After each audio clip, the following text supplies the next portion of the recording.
Would the clerk please call the roll? Here.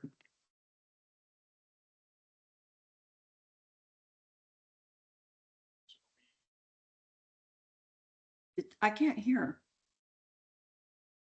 Hey, yeah, here, Katie, take one of these. Just have it over there.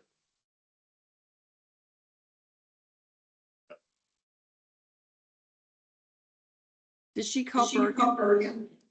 Yes, Councilmember Bergen, Here. Councilmember Andrews,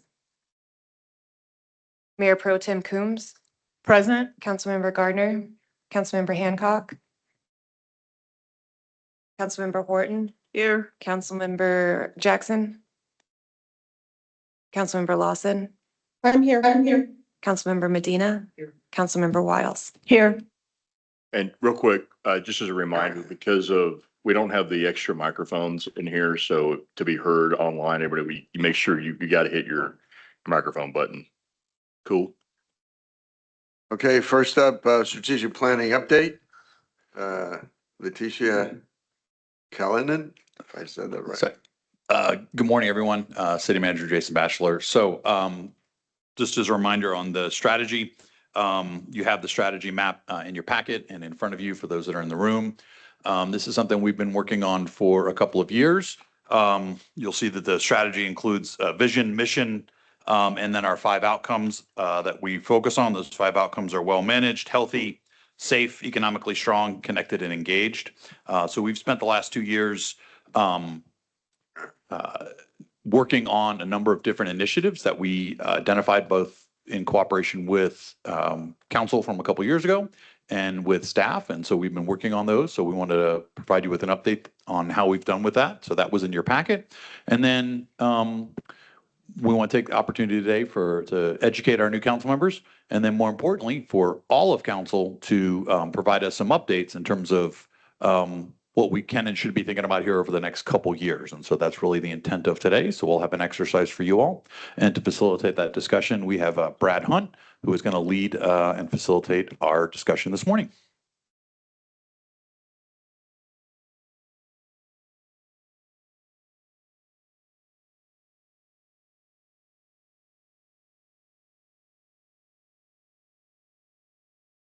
Good. Scott? Oh, so I wrote to teach. How about this? We can do the same. I can come sit with you. Yeah, please. I'm definitely taking off the blazer. I mean, for the record, I did bring my blazer, but I left it in the car. For the record, I did not.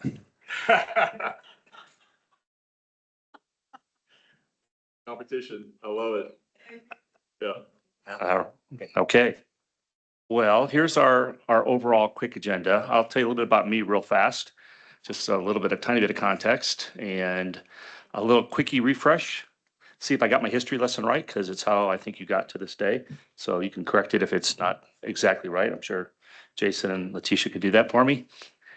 A little bit of instructions, the mechanics of how we're going to go through this input from you all today. And in a fast, furious thing, we're going to do 5 rounds of input, 15 minutes each. So we got roughly 15 minutes right now, and then you won't have to sit. I think you'll be sitting most of the day, but with me, you'll be moving around. So, all right. So with that, a little bit about me. So I have a background in engineering. I spent 20 plus years in R&D, manufacturing, strategic planning, and kind of first corporate America and Fortune 50 with Motorola, doing stuff for Ford and Honda, and then into kind of the smaller S Corp world, and bounced around in all sorts of different roles. So I'm kind of the generalist, mile wide, inch deep, I guess. And I've been doing this kind of work for the last 25 years and have done about kind of worked pretty much all over at this point.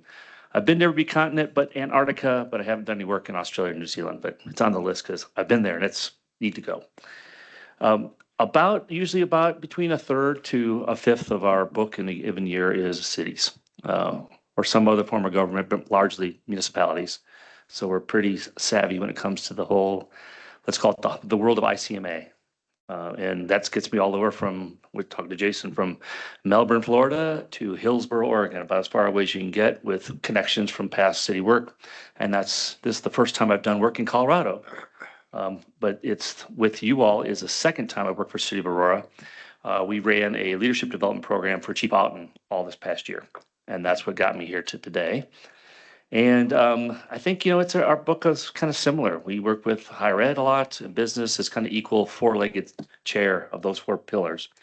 And what's interesting, I think, is even at the state and federal level, the challenges start looking all the same, whether it's a business or a local government. Some of the topics are unique. Public safety, most businesses aren't worried about that. But the endemic challenges of trying to do more with less all the time, I'm sure there's not, Jason, they're going to expand your budget this year, right? And you're going to be asked to do less work. That's a spoiler alert. Yeah, yeah. Do here, we expect less from you and we're going to give you a lot more money. That doesn't happen anywhere. We think about that all the time when we talk to folks that are new to that concept of strategy. We just say, well, just think about Costco. You go into Costco right now, you cannot buy the TV that you bought last year. It's not there. It's been replaced by something even bigger, even better, and cheaper. And that's that concept of continuous improvement and ongoing, always having to do more with less. So welcome to the challenge. This was shared with me, and Letitia shared this with me, and kind of the whole planning rubric there. And I said, oh my gosh, this is awesome. That this concept, that plan, act, learn, ongoing cycle of continuous improvement, I gave thumbs up, total gold star.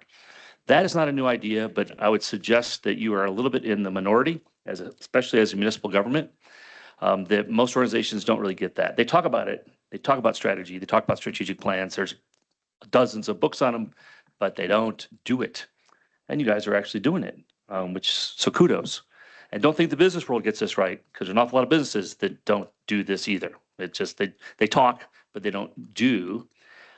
Just a quick history, if you're not familiar with this, this is global best practice, but it's rooted all the way back in 1620 when Francis Bacon wrote a book that became the kind of the basis for scientific method.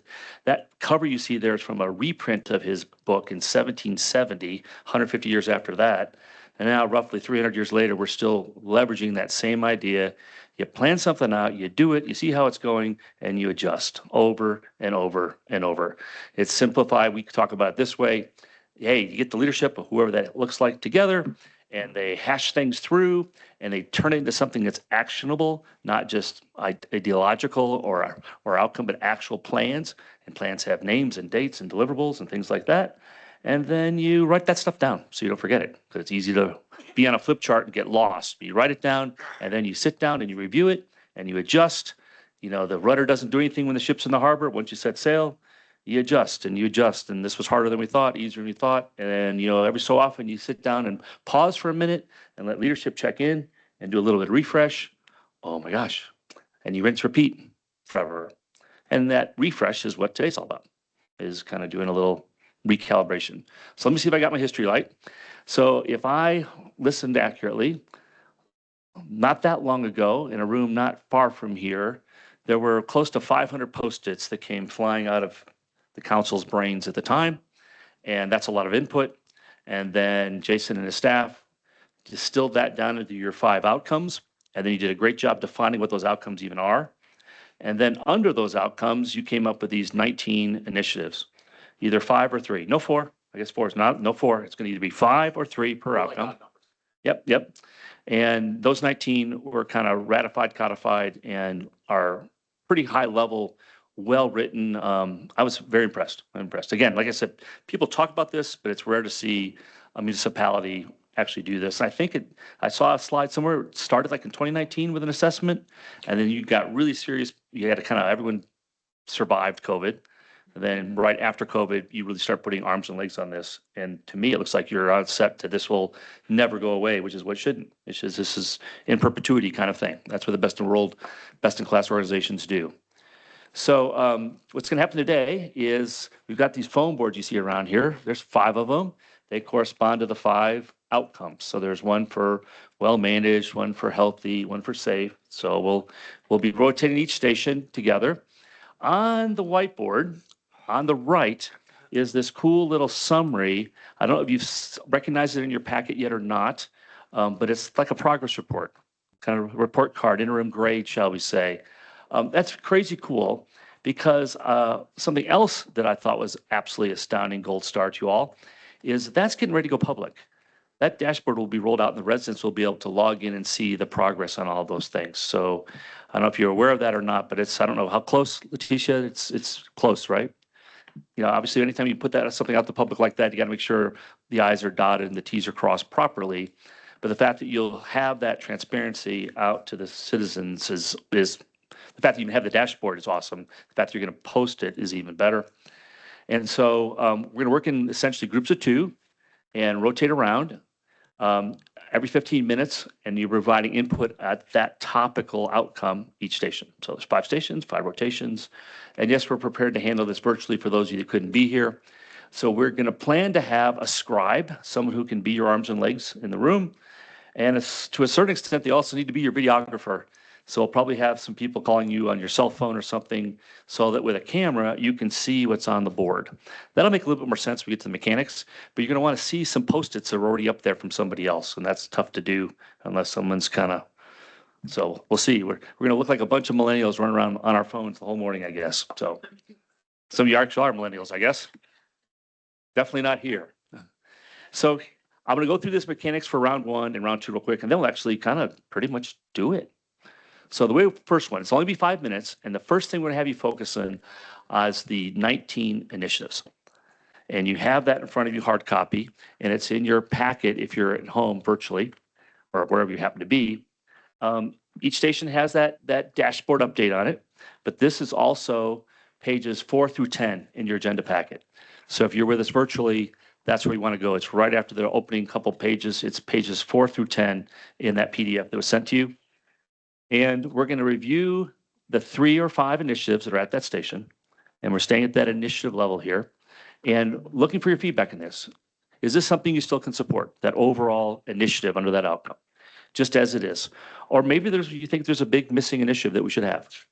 But thinking high level here, not project. We'll get to projects in a minute. That's round 2. But some high level initiative that we're missing, or possibly maybe you think it's time to sunset that out here and potentially eliminate it to be replaced by something else. Perhaps there's one that you think really deserves some extra emphasis. You know, maybe they're not all created equal. And that could be either a positive or a negative version of that. So if there is something that you believe inside that outcome really is more important than the others, a bit of a Trump suit, you can star that and say, yeah, I know there's 3 here, but that one really is the one that should get the lion's share of the resource. Or similarly, subordinate. This one should be lowered in priority compared to the others that are in that outcome. Does that make sense to everybody? So a star to kind of thumbs up it that it needs some extra attention, and a circle would say, it's important, keep it, but let's, if it's vying for resources from someplace else, that one kind of comes in second. That's pretty much it. We're trying to keep you here focused just on the initiatives, those high level kind of strategic thrusts, as opposed to a specific project. The specific projects will be our second round. So that's round 1. Your hard copy that you either have at home or in front of you is where you can actually just scribble on that, circle a star, write in, cross through, whatever. That we're going to allow to collect these from you at the end, because this is going to be the input on this portion of our programming. Does that make sense to everybody? Any questions on that? So that's round 1, which we'll do here in a second. I have a question. Sure. I have a question. So I'm virtual and I don't know what hard copy. I have the e-scribe that has the presentation. I believe this does not, go ahead, Letitia. What? I thought there was a packet email to everybody, a PDF. Well, when would that have gone out? Like yesterday? This week, earlier this week, I think there was the PDF Might have of this map, Thursday, I the think. agenda, and a couple other things. It's a good sized document. It's your master document, I think, for today. When I opened it, I think it's 100 pages of stuff. When was it Councilmember sent? Councilmember Bergen, it was sent out on Thursday in an email, and it should be in your e-scribe. So I need to print it. The page, I believe it's page 4 and 5 is all I'm that just we. trying to figure out how I'm going to You have extra copies. So- participate and look up the hard copy on my email. Well, we have scribes here. We'll get a scribe assigned to you, Councilwoman, and you can work with them to mark up a hard copy here, because we have plenty of hard copies here as well. Okay. So it should be you need to print. If you just get to that PDF open, And beginning on page 4 of it, it'll be those pages 4 through 10. Those are all you'll need for everything we're doing this morning. All right, thank you. You're welcome. No need to print it though. We have the hard copy here for you. So if there, along the ways of this, you think of some specific question, query, if something comes to mind, hey, what's the status on that improve ambulance response time and thing that Chief Outen was working on? We have a parking lot board over there. You can write a post-it and stick it over there. Hey, I'd love an update on that. That's one of the reasons I didn't ask Jason to have all the directors here, to kind of keep us at a higher level of those things, rather maybe going down the rabbit hole of a very specific project or specific update on that. So we try to keep on the high level authoring, editing side of things versus reviewing those things. But if that comes to mind, we'll put it on that parking lot so we can close that loop with you later. Does that make sense to everybody so far? Okay, so that's round 1. Fast and furious, 5 minutes, just critiquing the 19. Are we missing something? Some of these maybe need to sunset. They've run their course. And of course, do you want to elevate one or subordinate another one on each of the 5 outcomes? Good. After you do that, 5 minutes at whichever station we put you at to start, we'll go to round 2. And round 2 is where you get to start authoring new stuff or potentially, initiatives and things that could be more at that project level. So we'll get a little bit more towards the micro side from the macro we're just at. We're going to use something called a 4S process. It's from a really great book that's worth everybody's time to read called Blue Ocean Strategy. It's a spinoff off of Harvard. They made a think tank in France, and this is the concept of Blue Ocean Strategy is that most of the time we're in this red ocean where it's a feeding frenzy of sharks and all of that. If you can think of something new and put you in the blue ocean where the water isn't full of all the sharks, that's where you get the disruptors, that's the Ubers, that's the breakthrough, that's the epiphany kind of thing. And they found that classic things that maybe you've all done, classic SWOT surveys, things like that, tend to not generate the same level of potential breakthrough. It's just asking people actionable prompts. Instead of strengths, weakness, opportunity, threat, we're going to use start, stop, shrink, stretch.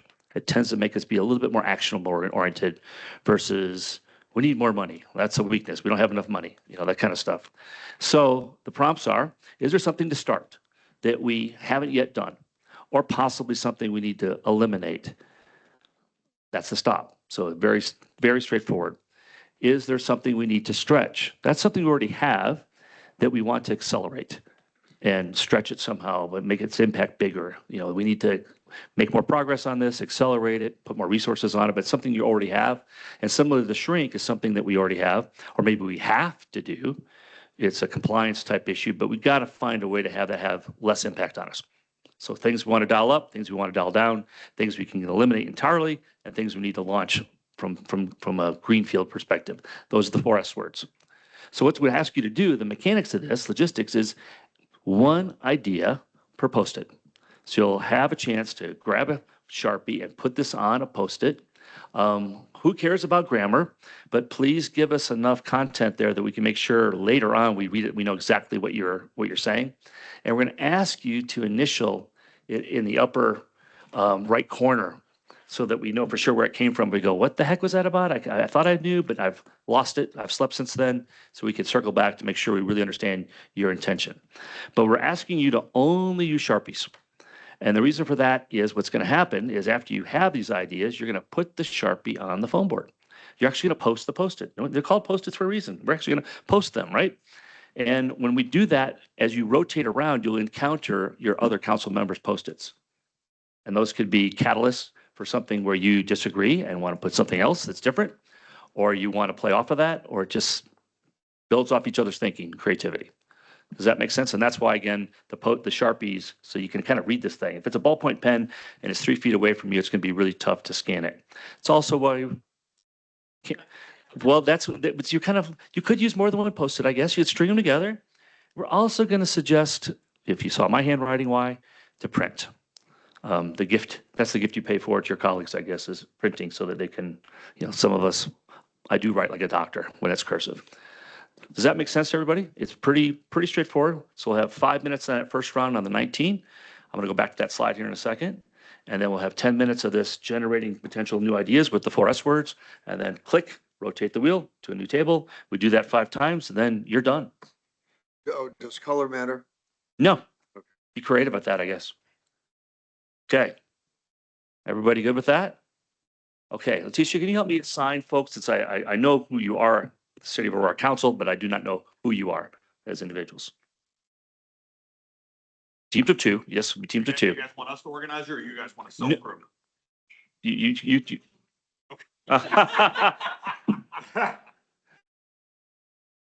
Which is important, first runner up, you, okay?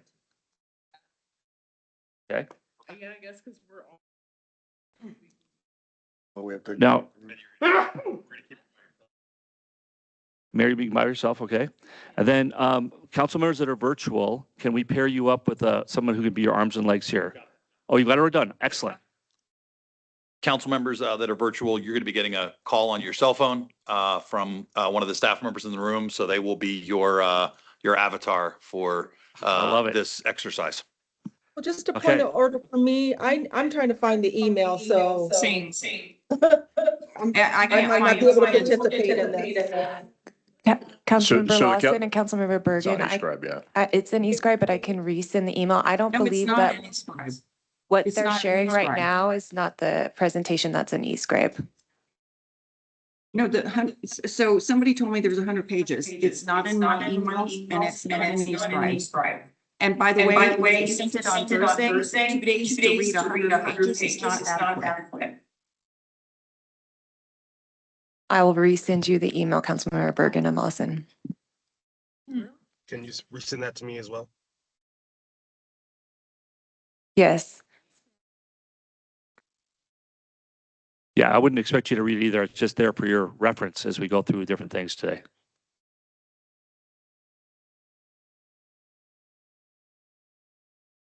We'll let you dig it up. Katie, you're going to resend that to them?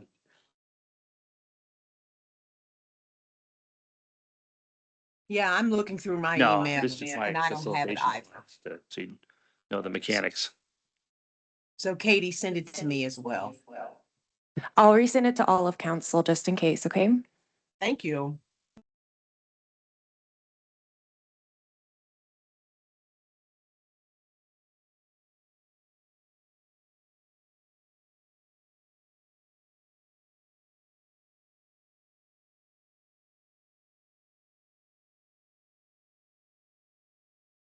Yeah, circles is stars and circles. If you cross through it, we'll probably figure that out. Yeah, I thought it was without. Yeah. You've been traded to another team, So. but you get to scribble all over it either way you want to. So as long as it's clear. Yes. I'm excited. And then clarifying, like, this is for employees, right? Like the strategic plan for employees of. Well, it's for the citywide. There's external, internal. But we include, and we include. So as Katie's doing that, Letitia just came over and told me that they're on the one page it's one page front and back is what we needed to review before this morning. And then the rest of the pages are the backup that are up on the items here. So you guys can look at as you're filling things out. So it was, so yeah, I understand it's a large packet, but that's kind of the understanding is just that first 2 pages that you'll get to review. So Yeah, in that attachment, it's pages 4 through 10 is the only pages that we're referencing right now. thank you, sir.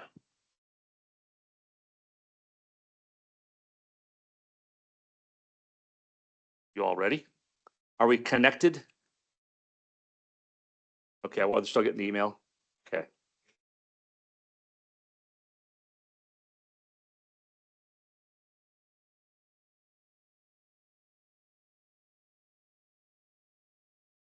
That's okay. Yeah, sure.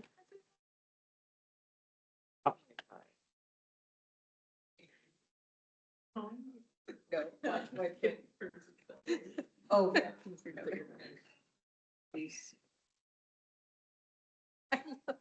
Mine are so cute though.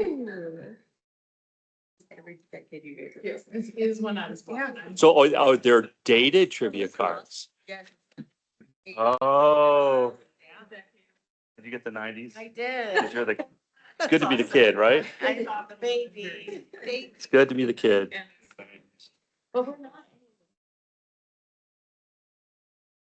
And which one did you get? 70s. Okay. 21. I could rock the 60s if you still have another deck left. Father's Day is just next month, Next time. Okay. next time. Despite being called. Okay. So are we connected? Virtual council members, you got someone you're connected to now?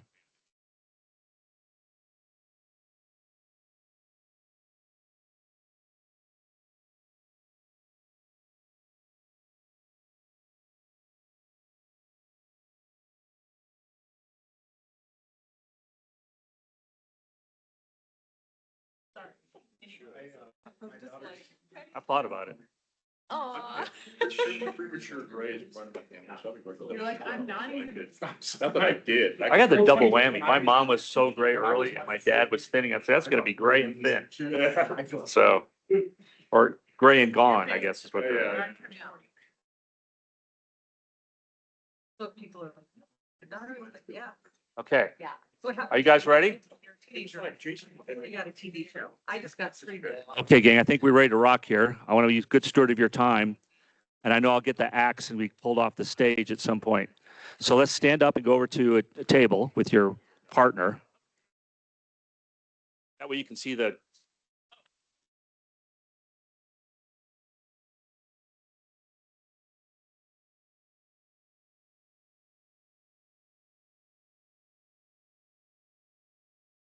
I want to use a pen on this part, Sharpie on part 2. Okay.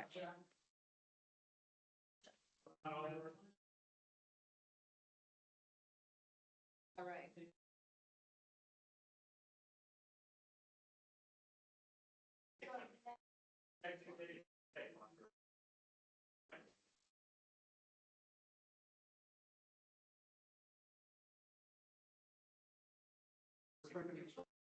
I just missed the.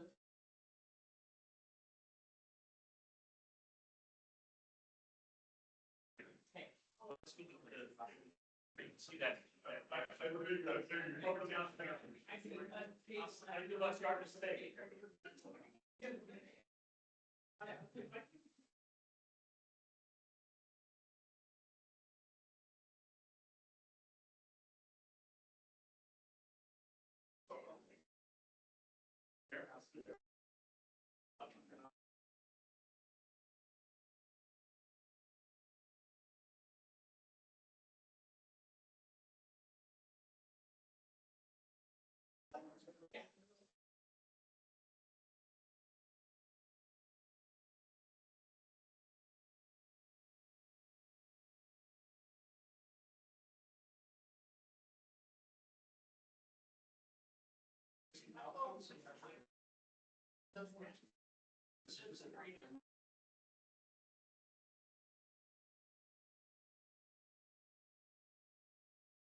Yes, so what I'd like to do now, give you roughly 10 more minutes at this station, 5 more, 8, trying to catch up a little bit.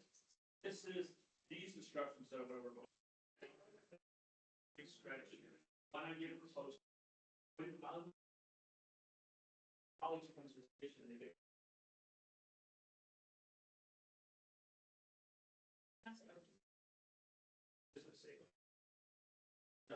Anything to anything.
If there's anything like.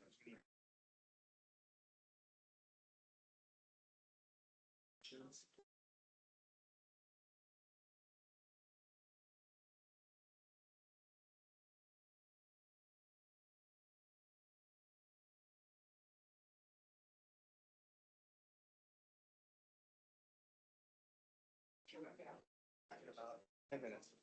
Thank you.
Okay, so we're gonna rotate clockwise.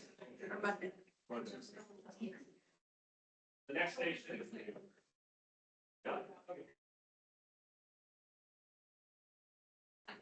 Now we're gonna start with 19 initials again. We're gonna take those off the initials at that station. That's going this way. Clockwise. Okay. Where you be connecting and engage now. How do you do about the initiatives? Yeah. Sometimes.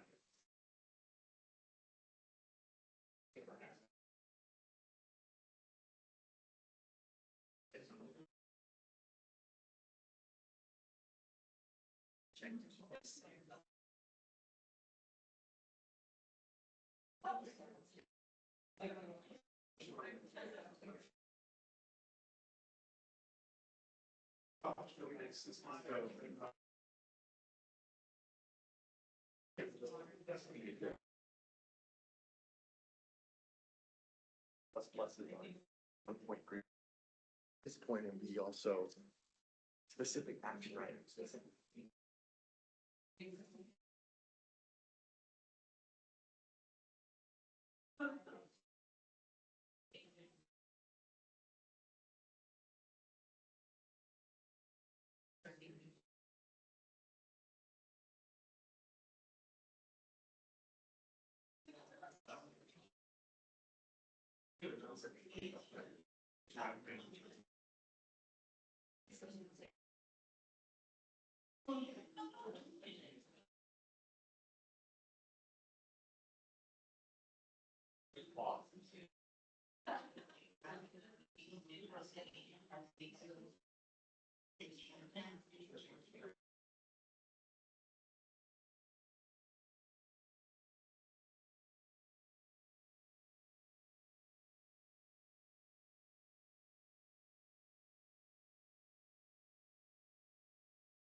In 2 minutes, we'll start the posting.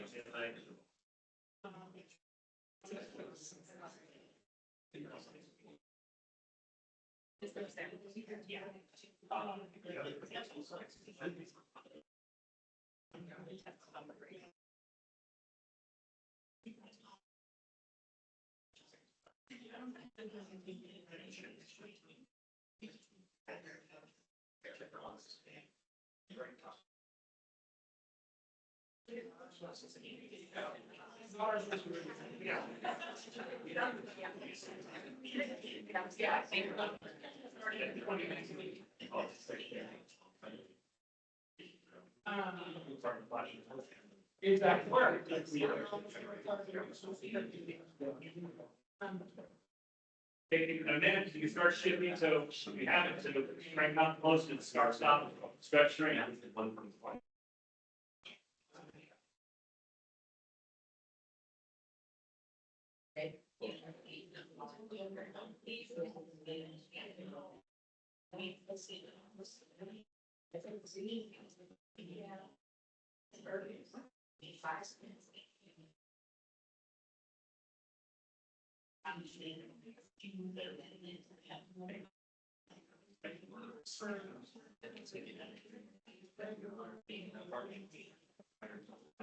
Yes.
You know, I know it was one of those days, you know, there was, there was to me, my friend, just like,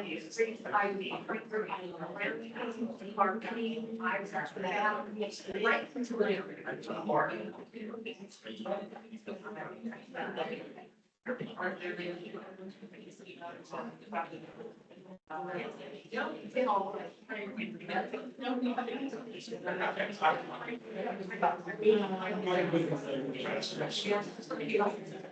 They did have it right with the guy for the rest of the issue, right? 2 more minutes to the station, if good.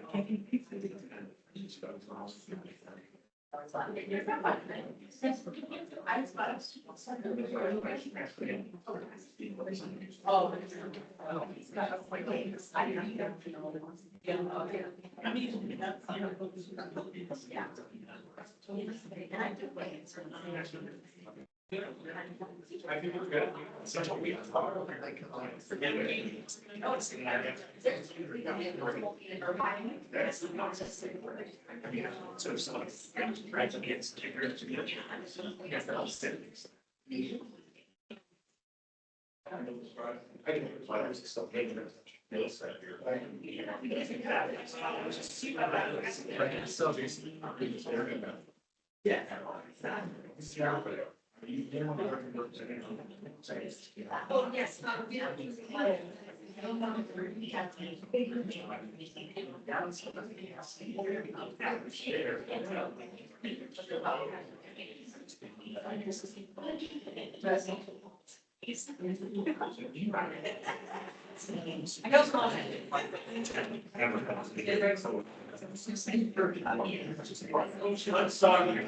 Rotate clockwise.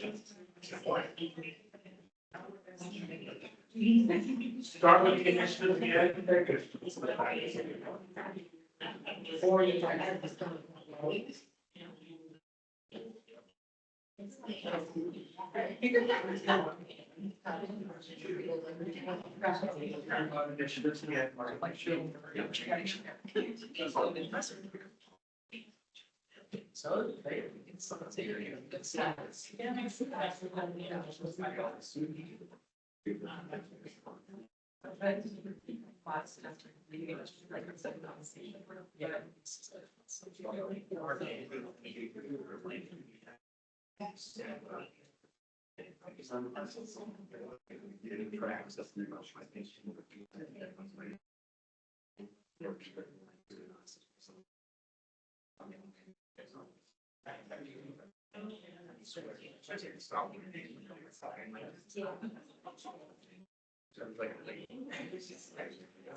Check. Check 1, 2.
1, 2.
If I could pull you back to your seats. Council? Scott, do we have folks listen okay? Is the mic working now? All good? Okay, so just a little debrief here. The boards are going to quote close here in just a second. You will be receiving an email and a photo of all of the Post-its, so you'll have it to at least see the board like it looks right now. And obviously, Letitia will be point person for synthesizing this back down. So the kind of the next steps that'll happen here is, of course, the synthesis part.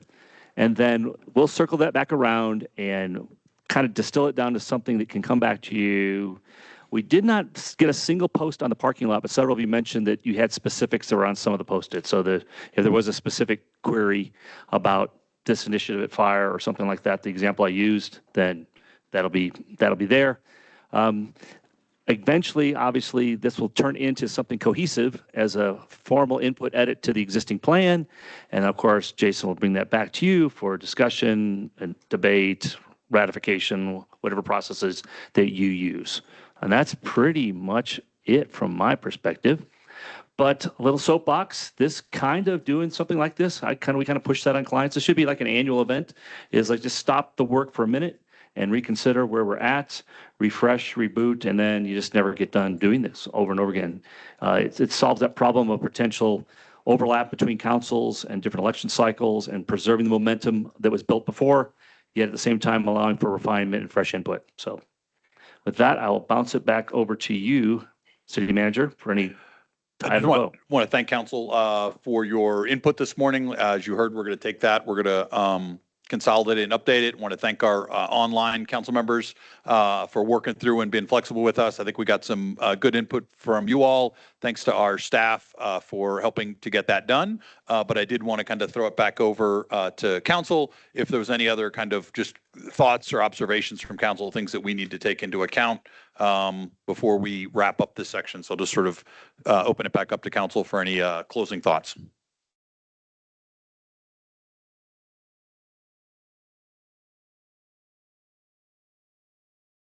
10-minute break and then we'll come back. All right. Time is now 10:09. We'll come back at 10:20.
Now, get it.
Is anything happening? I'm not hearing anything. Not yet. We are not at 10:20. Oh, okay. Okay. Because I saw the slides moving and I thought, okay, am I missing the presentation? Okay.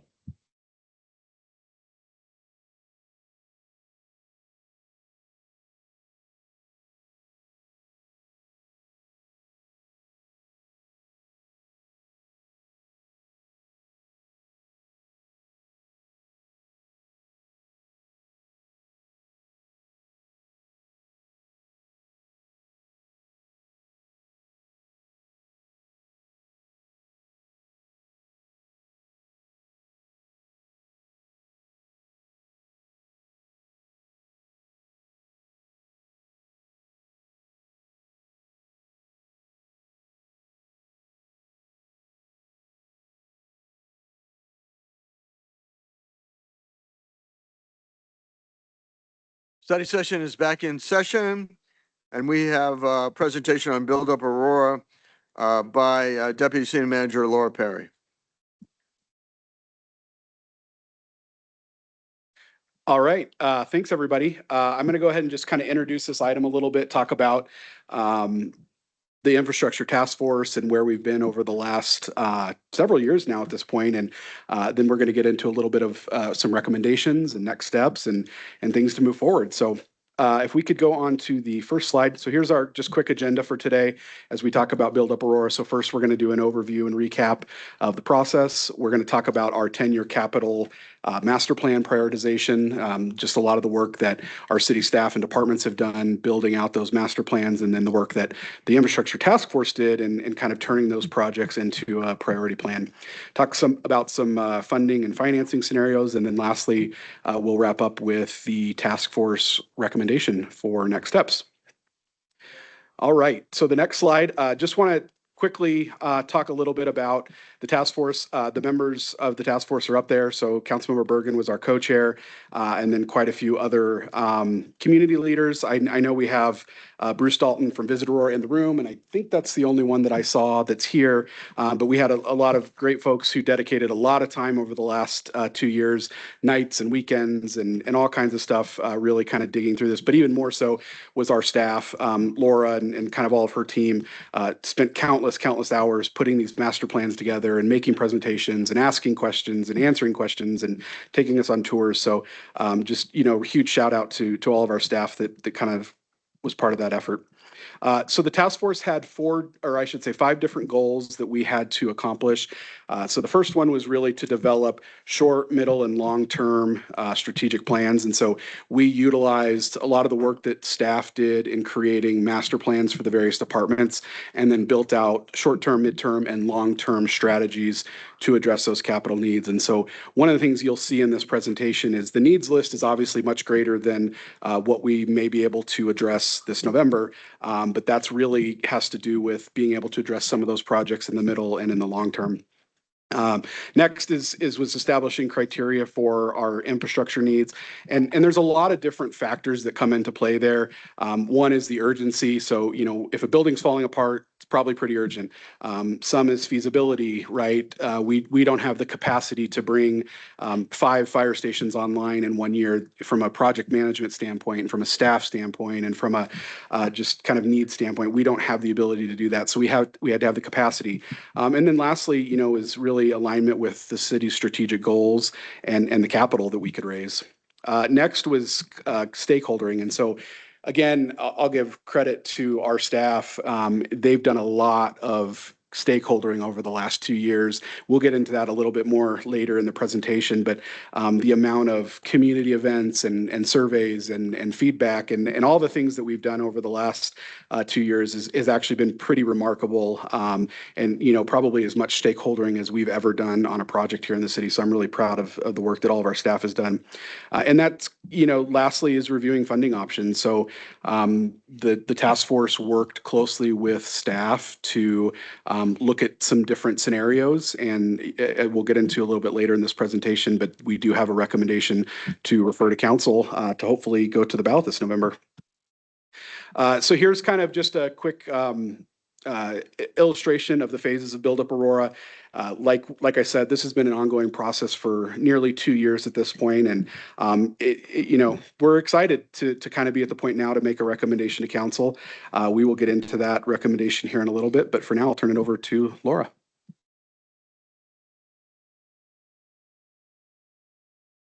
Laura Perry, Deputy City Manager. So to walk you all through the process for Build Up Aurora, there were really 4 tenets of the process. The first was strategic capital planning. So we worked through over 3 years of capital master planning work that involved community engagement at each step of the way across a variety of areas in the city. And we have our next slide that will demonstrate that to you. As Councilmember Gardner mentioned, we had 2 years of Build Up Aurora specific public and stakeholder engagement to really understand what capital projects our community cares about most. And with that, at each step of the way, we operated with transparency. So all of our information is posted on the website you see listed here. Everything from community meeting videos, project one-pagers, facts about how the city funds capital. This is a one-stop shop source of information for the public to access to really understand our infrastructure needs and opportunities in the city. And then next was fiscal responsibility. So understanding how much projects cost and then the city's capacity to fund those capital project needs. So as I mentioned, there were a variety of capital master planning efforts that were undertaken to inform Build Up Aurora and our capital plan. And this sundial demonstrates all of the efforts that many of the staff in this room here today participated in and or led.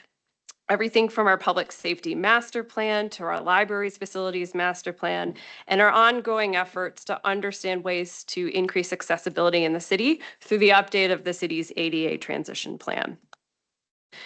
Throughout the capital planning work, over $2 billion has been identified in capital needs, and you'll see on the chart that summarized by infrastructure category with transportation infrastructure at the top down to public safety.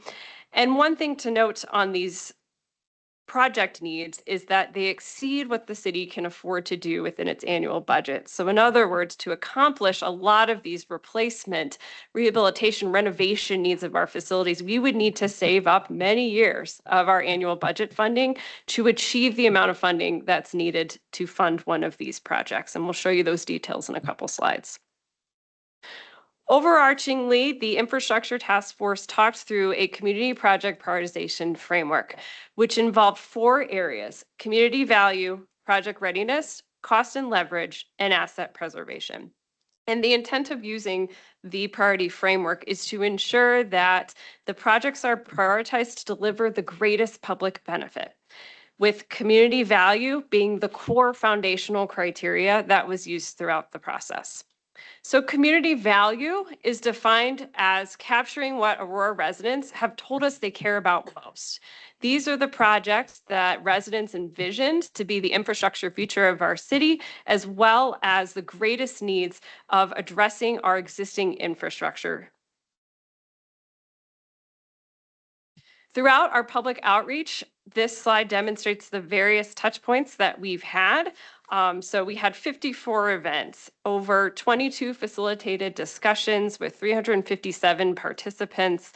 We received over 5,800 infrastructure ideas through conversations, community meetings, and our surveys that were done. We had 3,700 direct interactions, a lot of clicks on our website and our social media reels produced by our communications department, and over 50 staff internally in our own city family supported every aspect of this process, whether it was looking at a project scope to designing the Build Up Aurora brand. A lot of staff inside the city touched this process. What we heard from the public, so over a year ago, there was a high-level survey that was done that really surveyed the public on what mattered most to them. So what were their top concerns about infrastructure and where their priorities are. And what we heard through that initial survey were 3 things. 1, public safety. So concerns, obviously, police, fire, 911, but also traffic safety, traffic calming. Pedestrian infrastructure needs to improve the safety of the traveling public. Transportation infrastructure obviously followed close behind that with needs and desires for roadway improvements, sidewalk gaps, and then last, parks and recreation. So residents expressed they want to see greater opportunities to invest in and explore our parks, have greater access to parks and recreation opportunities, leading to greater quality of life in the city. And then last but not least, in February, we did a more specific engagement effort through 7 public meetings, which we fondly called the ranking roundups. And through those meetings, we really engaged the public in prioritizing that $2 billion list of needs that was coupled with a survey that was done. We received and had over 500 folks participate in that exercise. And through that, the top themes we heard were, let's fix what we have in the city, so address our existing infrastructure, provide citywide benefit in every area of our city, invest in ADA and ensure accessibility, invest in public access to service and address some service level gaps that we have in the city through infrastructure, and then invest in arts and culture and promote safety throughout the city. For project-specific feedback, in the 5 categories in that $2 billion plan I showed on the previous slide, each of the categories had the top 5 that rose to the top. So the instructions to folks taking the survey and in the room were to put a dot in the room on your top 3 projects. And so that resulted in a top 5 for each area. And those are listed here, all of which total almost 500 million across all 25 projects. A really important data point that we heard from the public throughout this exercise was whether they felt that the project priorities represented in that $2 billion plan that we actually talked to council about as well, I forgot to mention that in February of this year, reflected the community's needs, and 95% of participants said that they did. So carrying on to the next project prioritization element, which is project readiness. So this is also defined as being shovel ready. Shovel worthy is another term we use in the city. And these are projects that can be delivered within 6 years, that have had a sufficient amount of planning and design work done, have good scope and cost estimates, and also there's a degree of readiness in the community for the implementation of these projects.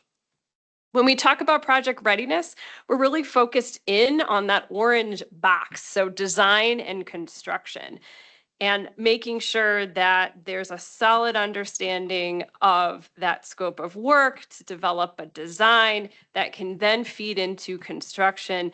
And then this becomes the life cycle of a capital project where a project's completed, it is in the maintenance and operations phase, and then as it ends, the end of its life, could be 50 years, 75, depending on the infrastructure, it goes back to the beginning because it needs to be replaced. Just like our own cars, our cars age, we invest a lot in repair, and at some point it just becomes cost prohibitive for those repairs, and we see that, oh, we need a new car. Infrastructure is the same way when it comes to replacement. Last and not least is cost and funding leverage and asset preservation and the criteria. So cost and leverage is continuing to look at leveraging existing funding sources without asking more of local taxpayers. So looking at what's in our annual budget, the revenues that we are generating every year that can fund capital projects. Continue to pursue opportunities for grants. And then lastly, as Councilmember Gardner mentioned early on, balancing the operating costs, understanding what we can afford in the operating budget. Because when you construct a new facility, a new building, you have to hire people. You have to fund utilities and different expenses that are attributed to that facility being open. And then last, the consistent theme of asset preservation, which is maintaining, rehabilitating, replacing our aging infrastructure so that we reduce the risk of failure. So let's fix it before it fails. So as we move a little bit into kind of talking about specific projects, the task force, we kind of gave 4 pieces of direction or 4 items of direction to staff. So the first was really coming up with a priority list, and that goes into all the things that we've just talked about, whether that's shovel ready, the capacity, the funding, all of those things. We really asked staff to prioritize those capital needs.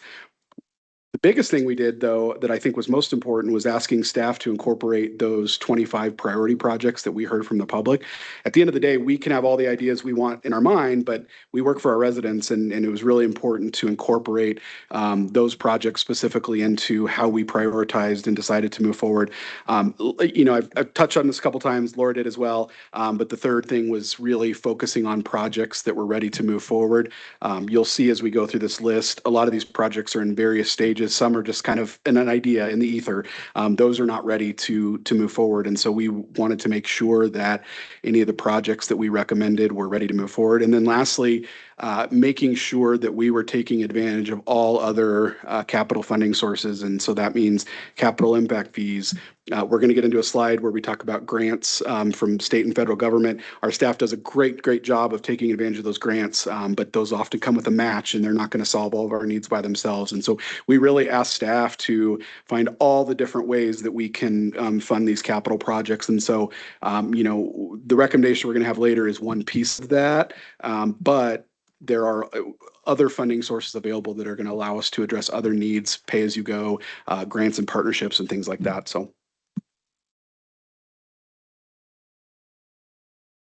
So the next few slides will walk you through that $2 billion capital plan and the prioritization approach that was taken by the Infrastructure Task Force. So the plan is grouped into 3 different tiers, and the definition of the tiers are tier 1 being the tier that has projects that deliver clear community benefits. So these include the projects that we heard were valued most by the public. So think about those top 5 that you saw in the previous slide.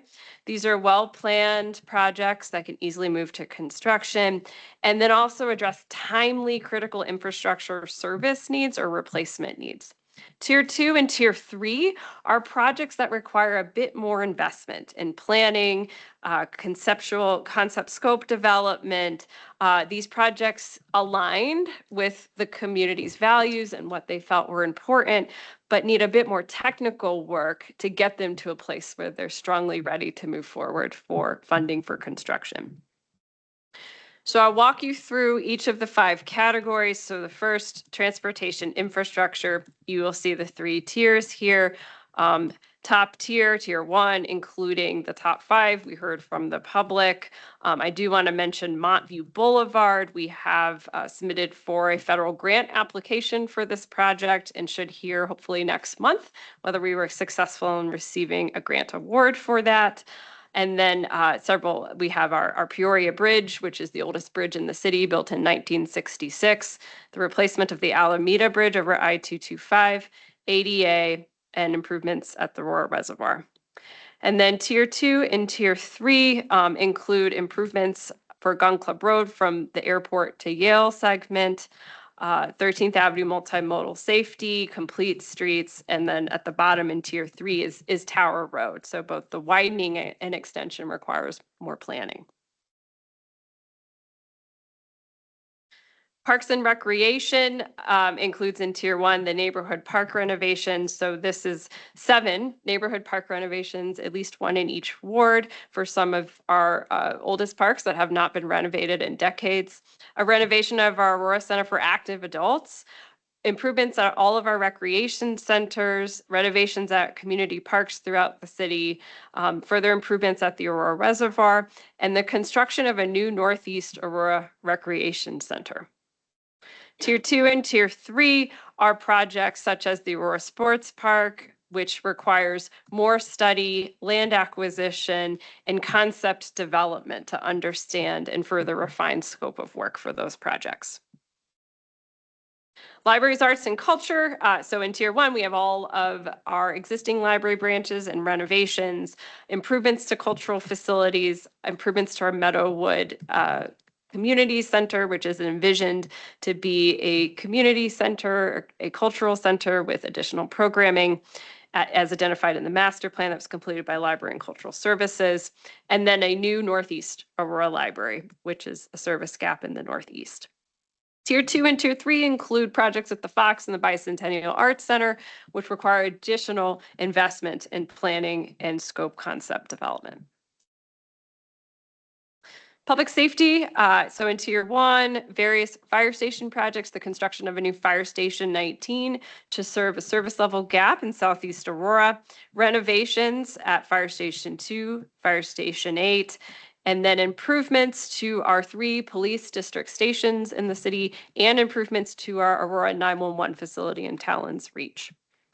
Tier 2 and Tier 3 are a compilation of various, primarily Aurora Police Department projects, as well as larger Aurora 911 facilities, all of which require further study, planning, and scope development to be able to progress forward to a stage where they're ready for implementation.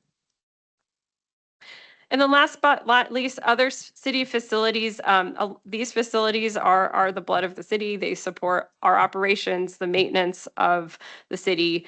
And so in Tier 1, we have various projects, including our court entrance security upgrade, detention center facilities, investments in our satellite facilities, which are in need of renovation and improvements.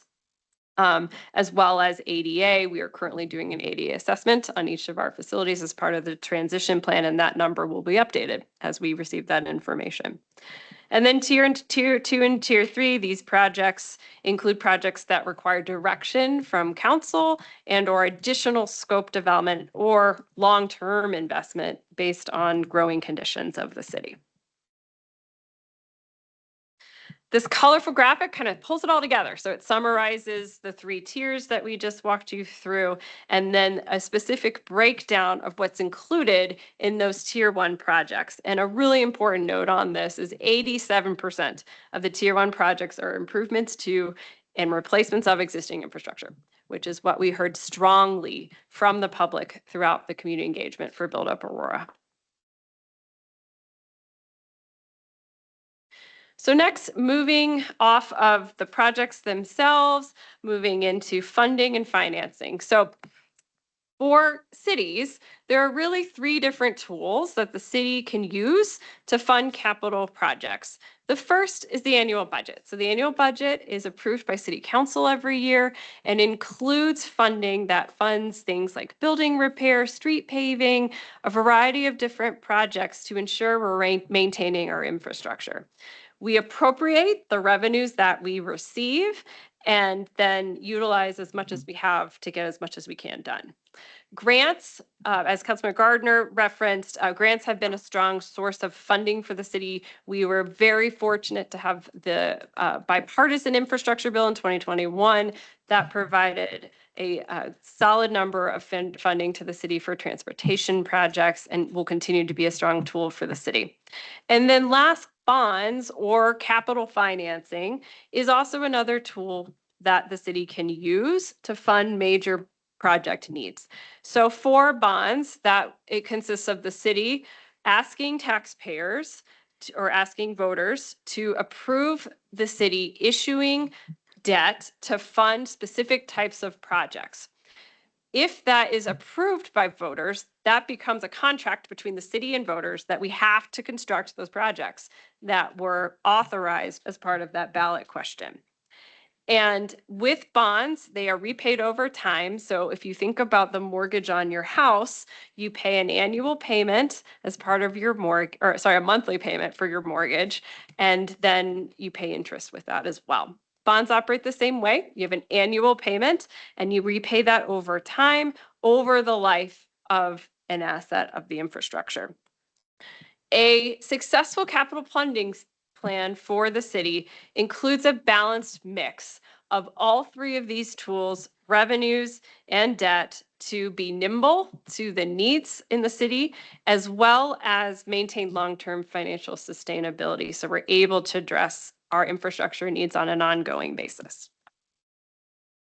Getting more into the sources side, so this really focuses in on that pay-as-you-go box.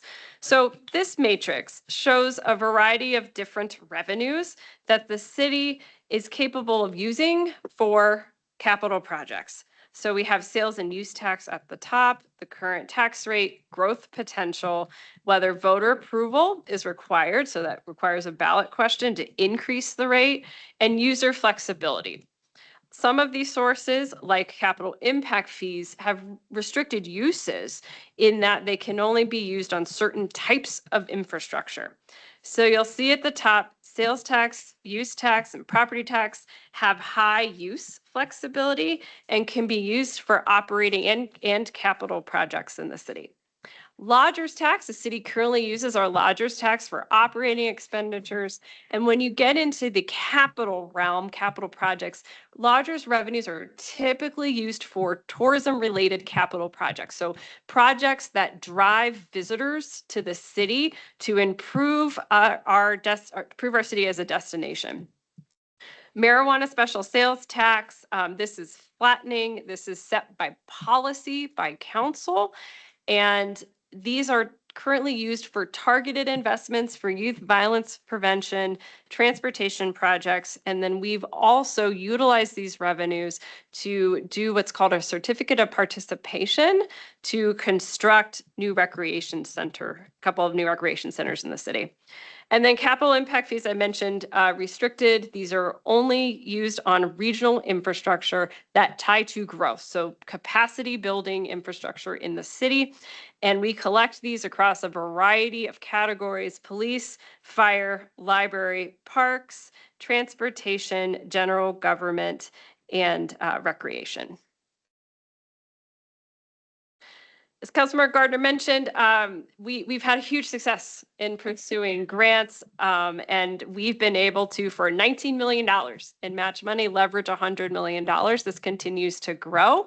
What's not listed here as well is we've had a lot of success and great partnership with our congressional delegated spending, or our congressional delegation, on requesting congressional delegated spending requests or federal earmarks.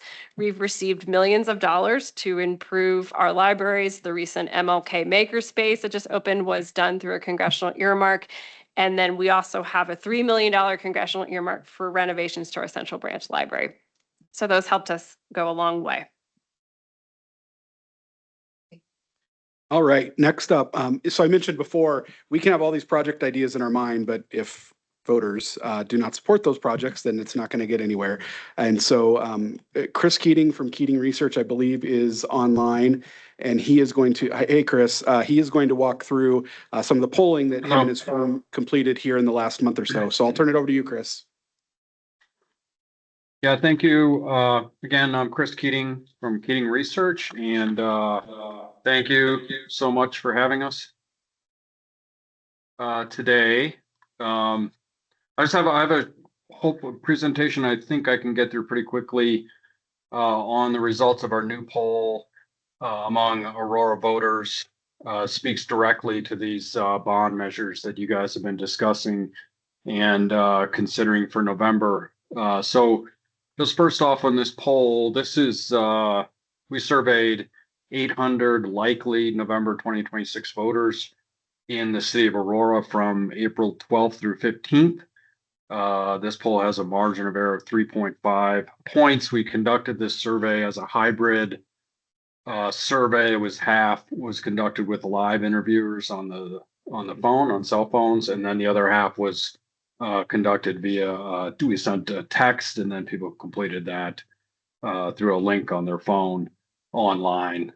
So I think we have a good poll here. It is representative of likely voters by party registration, gender, age, and ethnicity. So the goal here is really to get an accurate read on voter attitudes towards these bond measures. I think the headline, I don't want to steal my own thunder, but Aurora voters are ready to invest in these bonds and infrastructure improvements and repairs. And I think this data is going to give us a clear, good roadmap for structuring the measures so that we can be successful if you decide to put them on the ballot in November. But I want to talk about the bond measures that we tested in this poll. But the first thing, if you go to the next slide, I want to just quickly talk about a question that we asked. This was an open-ended question for voters. What are the most important issues or challenges facing the city of Aurora? And this is, they could say anything. And we coded their responses into these different categories. And you see here, I think this is a very important finding. Almost half of voters say one of the most important issues is crime, safety, and police, and the need for more police. That was followed by 1 in 5 that talk about homelessness, another about 1 in 5 that talk about affordable housing. And then we do actually have 15% that talk specifically about infrastructure and roads. And then we also have public services and water and immigration and things like that down lower on the bottom of the list. But again, what we need to keep in mind throughout this presentation is on these bond measures is that folks want safety. They're concerned about safety. And that doesn't necessarily just apply to police and fire and 911 services, but also dangerous intersections or things like that. They carry extra weight with this electorate, and that's kind of the lens that they're looking through in this election. So if we go to the next slide, we tested support for 3 different bond measures in this poll. one on transportation, one on parks and recreation, and one on public facilities. I want to start with the transportation measure. As you see in the title here, the transportation bonds measure. Here we use what is known as an A-B split for polling. This is an A-B sample test. We split A, which is half of our 800 sample, heard an $80 million bond with a maximum repayment cost of $130 million for the purpose of funding transportation and capital improvements. And we gave some bullet points on what it would do. And then we also talked about taxes being increased by 10 million. I think the previous speaker was talking about how these bonds needed to be structured to pay such a debt through a 0.1% sales tax, which is 1 cent on a $10 purchase. So we gave the full ballot question. This is in Tabor format, but similar to how it would need to appear on the ballot.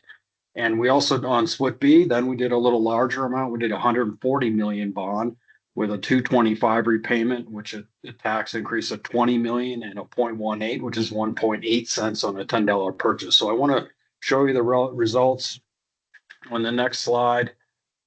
Just for split A, for the smaller $80 million bond, we asked voters if they would vote yes or if they would vote no on this bond. And you can see here 60% of voters said they would vote yes, while 33% said they would vote no on this bond. That's a 27-point margin on the yes side, almost 2-to-1. Very few voters remaining undecided at only 7%. So we have a pretty strong support for the smaller amount of the $80 million transportation and capital improvements and repairs for intersections and bridges and roadway improvements. So if you go to the next slide, I'll show you the results for split B. This is the large $140 million bond, 1.8 cents on a $10 purchase sales and use tax increase. Here you see a very similar number, though slightly lower support at 56% saying they're going to vote yes to 36% saying they're going to vote no. That's about a 20-point margin and still a strong majority, but 4 points softer. And also this has very few undecided voters, which is a good thing. They're understanding what we're trying to do here, and you get a majority support again. So the smaller amount does give you slightly larger support, so that's probably the more comfortable path. But if you genuinely need the 140 million, that margin is a little tighter, but you still see a 20-point margin in terms of support. So if we go to the next slide, I just want to talk a little bit about how different groups of voters are supporting this transportation and bonds measure. And as you can see here, again, at the top, all voters, 58% said they're going to vote yes. Among Democrats, we get the strongest support at 73% saying they're going to vote yes. And among age 18 to 49 younger voters at the bottom, 65%, 2/3 almost saying that they're going to vote yes. So the base, the strongest level of support, which Democrats and younger voters, but we still get strong majority support across most groups that you see here by gender and age and party registration. If we go to the next slide, I want to show you a few more groups on the transportation bonds measure. If we look around the city and defined by the different wards in the north, we get 61% in the central, 64%, and the southeast part of Aurora, we get 53%. So majority support across the city among Latino voters, 63%, and 67% with Black voters. So we get almost 2/3 support across all ethnic groups on this transportation. So this is a good sign that we're seeing, pretty strong majority or strong majority support across all different groups of voters in Aurora. If we go to the next slide, I want to talk about the next bond measure. And I'm going quickly, so if you have any questions, we can maybe take some at the end. But here for the Parks and Recreations and Open Space Bond measure, again, we did our A-B split. On split A, we did the smaller amount, the 80 million bond, 130 million repayment cost, $10 million debt, and that's a 1 cent on a $10 per year sales and use tax increase. The split B is the $100 million larger amount, which is 1.3 cents on a $10 purchase. And this was for park renovations and new park construction, recreation center improvements, improvements to the Aurora Reservoir is what we listed here. And the larger amount, the 100 million allowed us to have a new construction of a new recreation center. So if you go to the next slide, let's look at split A. Split A is a smaller $80 million Parks and Recreation bond.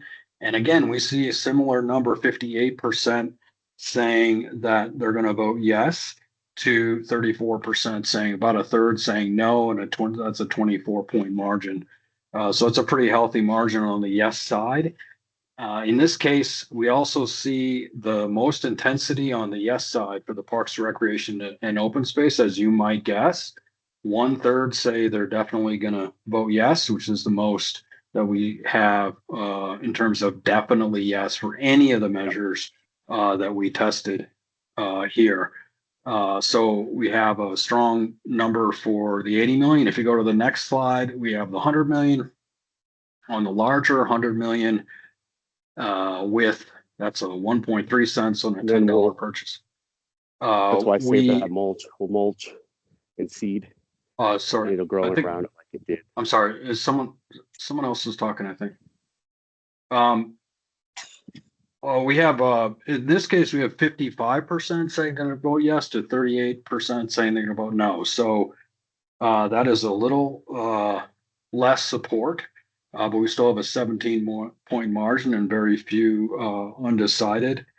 And so again, we do see smaller level of support for the larger amount. So again, the smaller amount at 80 million is the safer call at 58% supported and 24-point margin versus this larger amount, but you still see a healthy level of support for the larger amount. If you go to, I want to go quickly to the different demographics on this. Again, we see a pretty similar coalition of support.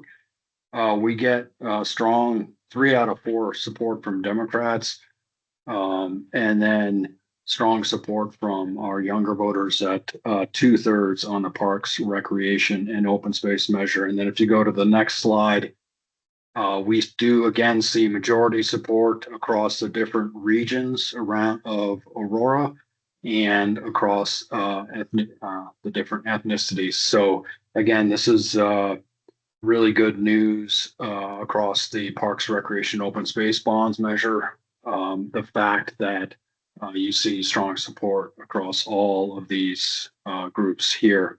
I want to go to the third bond that we test. This was the public facilities.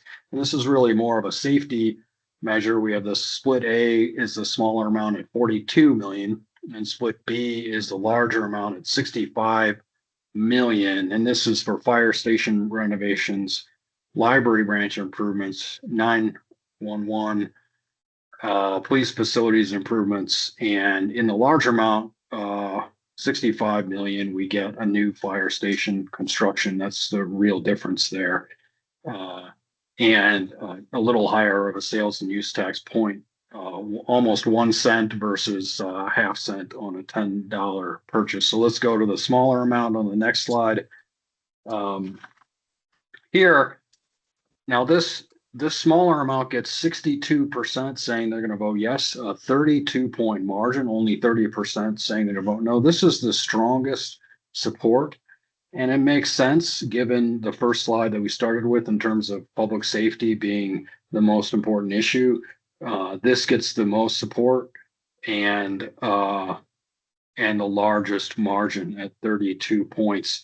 But I would also say this is the smallest bond that we tested at 42 million. So there's there's two things that are possibly driving this higher level of support: the smaller number. As you saw on the other slides, the smaller amount always had a higher level of support. And it is for safety. If you go to the next slide, again, now on the larger amount for safety, 65 million, we see similar support, 61% and a 28-point margin, with only a third saying that they're going to vote no. So I think Aurora voters feel pretty strongly about public safety infrastructure, and they're equally willing to pay for the smaller and the larger amount. So our recommendation on the public safety is, go with the larger amount. You get 23 million in additional investment, and you really don't lose any voter support. You go from 62 to 61, which is still I feel like a pretty comfortable level of voter support. So if you go to the next slide, I'll just want to show a little bit on the demographics here. Now, in this case, this is the one case, this public safety, public facilities measure, where you get majority support across Democrats, unaffiliated, and Republicans, men and women, young and old. So it's a very robust support. And if you go to the next slide, again, all over Aurora, you get more than 6 out of 10 support in every region, and among Latino, white, and Black voters at 71%. Very strong support for this public facilities, which is really a kind of more of a public safety libraries bond measure. So on this, on these measures, we get strong support. There is slightly more support, as you can see, across the board for the smaller amount. So it's just something to keep in mind as you're deciding what to put on the ballot, whether to go for a larger or smaller amount in terms of your level of risk. I want to go to the next slide. I just have a few more slides to go. One thing we asked about the sunset. As you remember, in the ballot measure that we tested, we had a 20-year sunset that expires. The sales tax expires in 20 years. We asked voters if this 20-year expiration makes them more likely or less likely to support the ballot measures in the proposal. And you can see 34% said it makes them more likely to support it, 43% said it makes no difference, and 13% said it's less likely. So I think the bottom line is the plurality of voters said it makes no difference. So having the sunset doesn't hurt you, but it's not really persuading people to vote yes either, because it's such a long period of time. People can't really see how that makes a difference. So that's just something to keep in mind as you're deciding on these measures. The sunset doesn't really matter, but having it on there doesn't necessarily hurt you. On the last slide, I think this is the final slide that we have, and I'm not sure if you can read this, but we asked voters to rate the importance of 13 specific projects on a 0 to 10 scale, and ask them how important each one of these is, with 10 being the most important and 0 being the least important. So they could just give each one of these a rating from 0 to 10. And what we're showing you here is the average score for each project. Now, if you look at the top of the list, it's the safety projects that dominate. The Aurora 911 facility improvements is at the top of the list, getting an average rating of 7.4, 70% rating it a 7 through 10.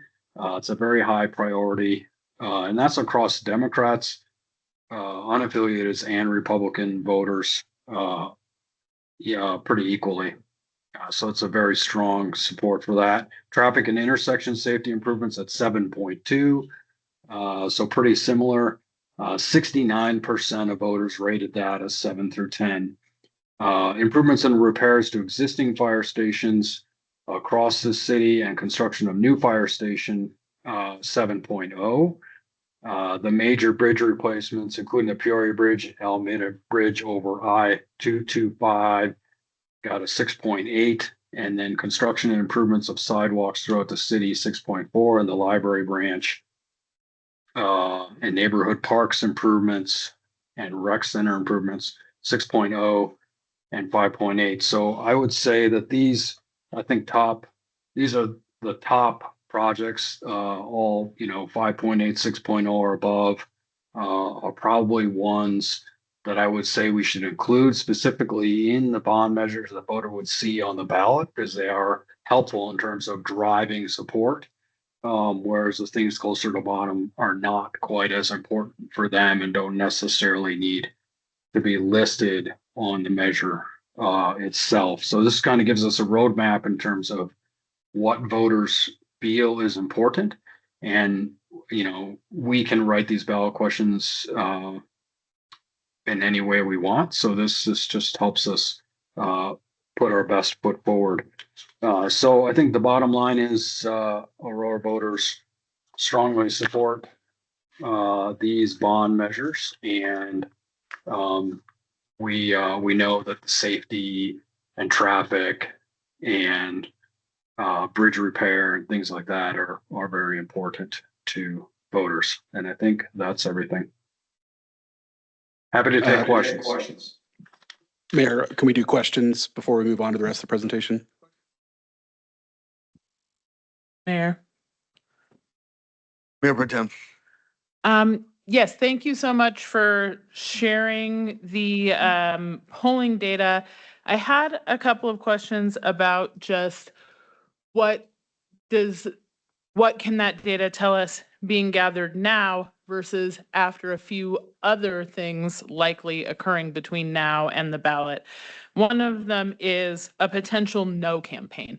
What kind of a margin do you look for to assess whether we would likely still be safe in the event of a no campaign against the bond measures?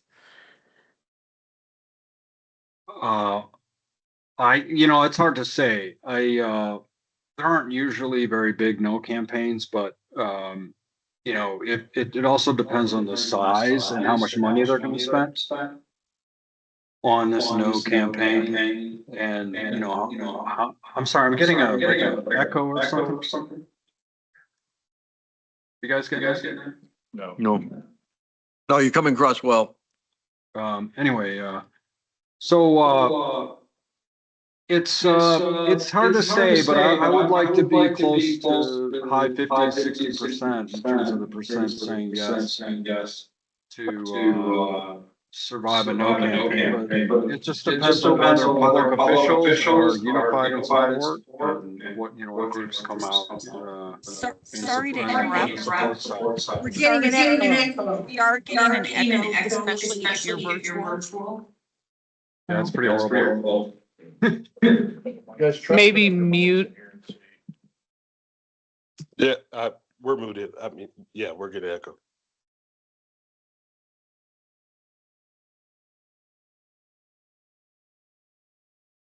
Maybe we mute that one when we're not talking? Is that where the echo is, Francois? Is when we're talking or everyone? No, when you're talking, we're fine.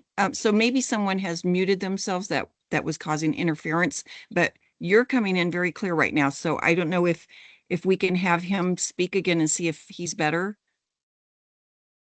Yeah, I wasn't getting the echo. Much better. So yeah, I think we solved the echo. I think the bottom line is, I don't think there's a set number. It kind of, I think that, we would like to try to get, public officials to come out strongly in support of this, and then have a strong campaign on the positive side, and then hopefully there isn't much of a no campaign. But yeah, I would like to be closer to high 50s and 60% to be able to, if there is a very strong no campaign and they're spending a lot of money, meaning they're spending like millions on the no side, then you want to have as big of a number to survive that. But I think like 60% should be. RD, did you have something you want to say? I did. I also wanted to answer the question. I think Jake's on board to answer as well. One, I've been doing this for a long time and we've used Keating over the years. I think that's important for this body to understand. We were really pleased with the numbers. But to answer the question in some more details of after the referred measure, where we've seen successes where we've had a united body of elected officials, to Chris's point. And then all of the hard work that's done by the mayor and council 2 years ago, then leading up to this moment in time for this council, all the work that's been done in the community, the staff, our goal is that when we show up on the referred measure at council, that we don't have anyone behind us coming in saying they didn't know about it or they didn't get a chance to participate. That could happen, but it's not usually in massive groups. And so it really goes into, I've seen other, I would say, efforts where they tried to go really quick and in a 2 or 3 month period, and you didn't lay the groundwork leading up to that, councilwoman. And so that's where I've seen it fail. And then the campaign, once it stands up, they have a task to make sure that the messaging, people are understanding what they're getting for on the return. And you usually don't do that until you have the momentum with the poll and the work that's been done by everyone. Great. Thank you, Mayor. Can I ask one other thing? Please proceed. Okay, thank you. And then the other question I have is just the impact of ballot roll-off and attrition, because it looks like we're going to have a pretty long ballot this year from state measures, state kind of referendum measures. So what impact, or what can you tell us about what the impact of that could be? Is that for me? For either you or Mr. Seawald, either one. I mean, I think that you want, that's why you want to have a good awareness campaign for people as they're going down the ballot to vote yes on all. I don't know how many measures it's going to be. Maybe it's 2, maybe it's 3 that we had here, but you want them to vote yes on all 3. The other thing is, you see strong support from younger voters.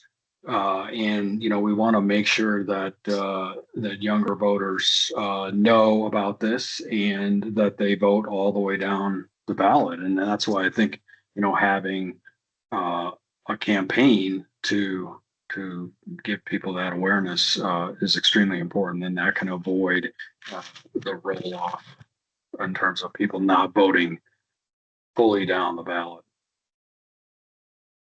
Councilmember Hancock.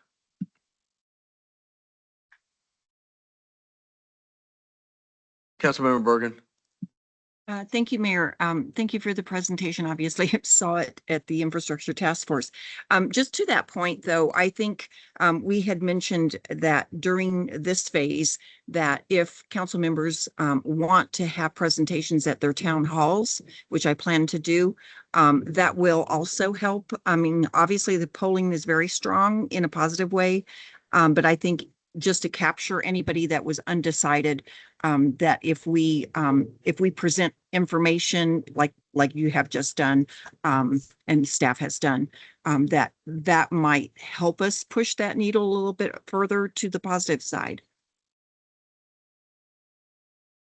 Further questions or comments? Mayor. Mayor Pro Tem. Just a brief comment, which I know I've said before, but thank you so much to Councilmember Gardner, Councilmember Bergen, the other members of the task force and staff for working on this, because it's been a huge undertaking. And the whole time I've been on council, we've said, oh, we need to go out for a measure. We need to go out for a measure. And we kept getting caught flat-footed every time it was time to do it. And so I really appreciate the proactive approach and the amount of work that went into making this happen this time. Great. I too want to thank Councilmember Gardner and Councilmember Bergen for their ongoing leadership, because it's not over yet. But this presentation is also not over yet. And we have Laura. Okay, we're at the finish line here. So what you just heard from Chris Keating, the community work that's been done, the technical work that's been done, led to the infrastructure task force discussing a bond program. And the parameters of that bond program include addressing key infrastructure needs and service gaps, funding those critical projects, maximizing existing funding that the city has to fund project needs, balancing our operating costs to ensure we have affordability within our operating budget. And then a really important point is creating a flexible financial plan to meet our ongoing capital needs. So when developing a bond program, there's several considerations. Number one is ensuring that there's a strong understanding of what the community cares about. And that translates into voter support because bonds require a vote of the people to approve. Next, it's understanding the readiness of projects, and that ties to IRS regulations. So the IRS has regulations around bond programs in terms of how quickly dollars need to be spent, what types of projects can be funded from the bond. And so that technical analysis is super important, which also bleeds into project delivery capacity. So unfortunately, the city can't deliver $2 billion worth of projects. We just don't have the number of staff to get all of those out the door, nor do we have the funding capacity, as we've said throughout the presentation. But that also translates into how much we can borrow. So using the house analogy, when you're going to look for a new house, you're often looking at your income and you're looking at how much house you can afford to buy. That translates into how much your monthly payment is on your mortgage. And you're running those numbers, and that's very similar to a bond program. So the size of the bond program translates to how much you're going to pay annually in your annual payment, and that would include interest as well. And so understanding the city's financial position to fund that annual payment, along with the size of the program, is a key consideration. And then last, but certainly not least, is operating budget. So unfortunately, the city does not have the financial capacity to open 5 libraries in 2 years. That's a lot of staff. That's a lot of costs for utilities, et cetera. So balancing what our pro forma looks like there long-term and ensuring that we can afford to bring on the new services that is required by constructing those new facilities. So this slide summarizes the 3 different scenarios that the infrastructure task force talked through. I'll start at the top, the 0.25. So you heard from Chris Keating, that was the amount, if you were to tally up all 3 of those ballot questions that he walked you through, what the sales and use tax rate totaled. For that tax rate, the estimated bond total capacity would be about 203.5 million. From a city delivery standpoint, the city can deliver capacity about that size, but it is unable to fund costly major bridge replacements, new rec centers, and a new fire station to address some of the service level gaps. So it doesn't quite get through some of the critical infrastructure needs that the city has. On the other end, so at the bottom, you see the larger size that Chris Keating talked to you all through, and that totaled that about 0.4. And the estimated bond for that's about 304.8 million. This exceeds what we could deliver and actually gets far beyond what's ready. So thinking back to each of those 5 categories, the capital plan, the tiering, this is starting to get into those tier 2 and tier 3 pretty deeply that the city's quite not prepared to deliver yet. It requires more investment. And so this is an uncomfortable program that has a little bit of risk for the city to deliver on. And that brings us to the middle. Also the Goldilocks, as Jason likes to refer to it as. So this is the 0.325% sales and use tax rate. The estimated bond program amount for that's 264.5 million. The city is able to deliver on a bond program of that size, and it funds our critical major replacement and new service infrastructure needs. And I'll walk you through that now. So this slide demonstrates the $264.5 million bond program discussed by the Infrastructure Task Force, and the 3 categories being transportation infrastructure, public safety, and community facilities. Community facilities is comprised of both parks, recreation, and libraries. And one thing to note on these, there are legal rules around how ballot questions are drafted, which projects go together in each ballot question, and there has to be a degree of nexus between the outcomes of these projects and what they'll deliver. And so for each of these three questions, the amounts proposed are shown here.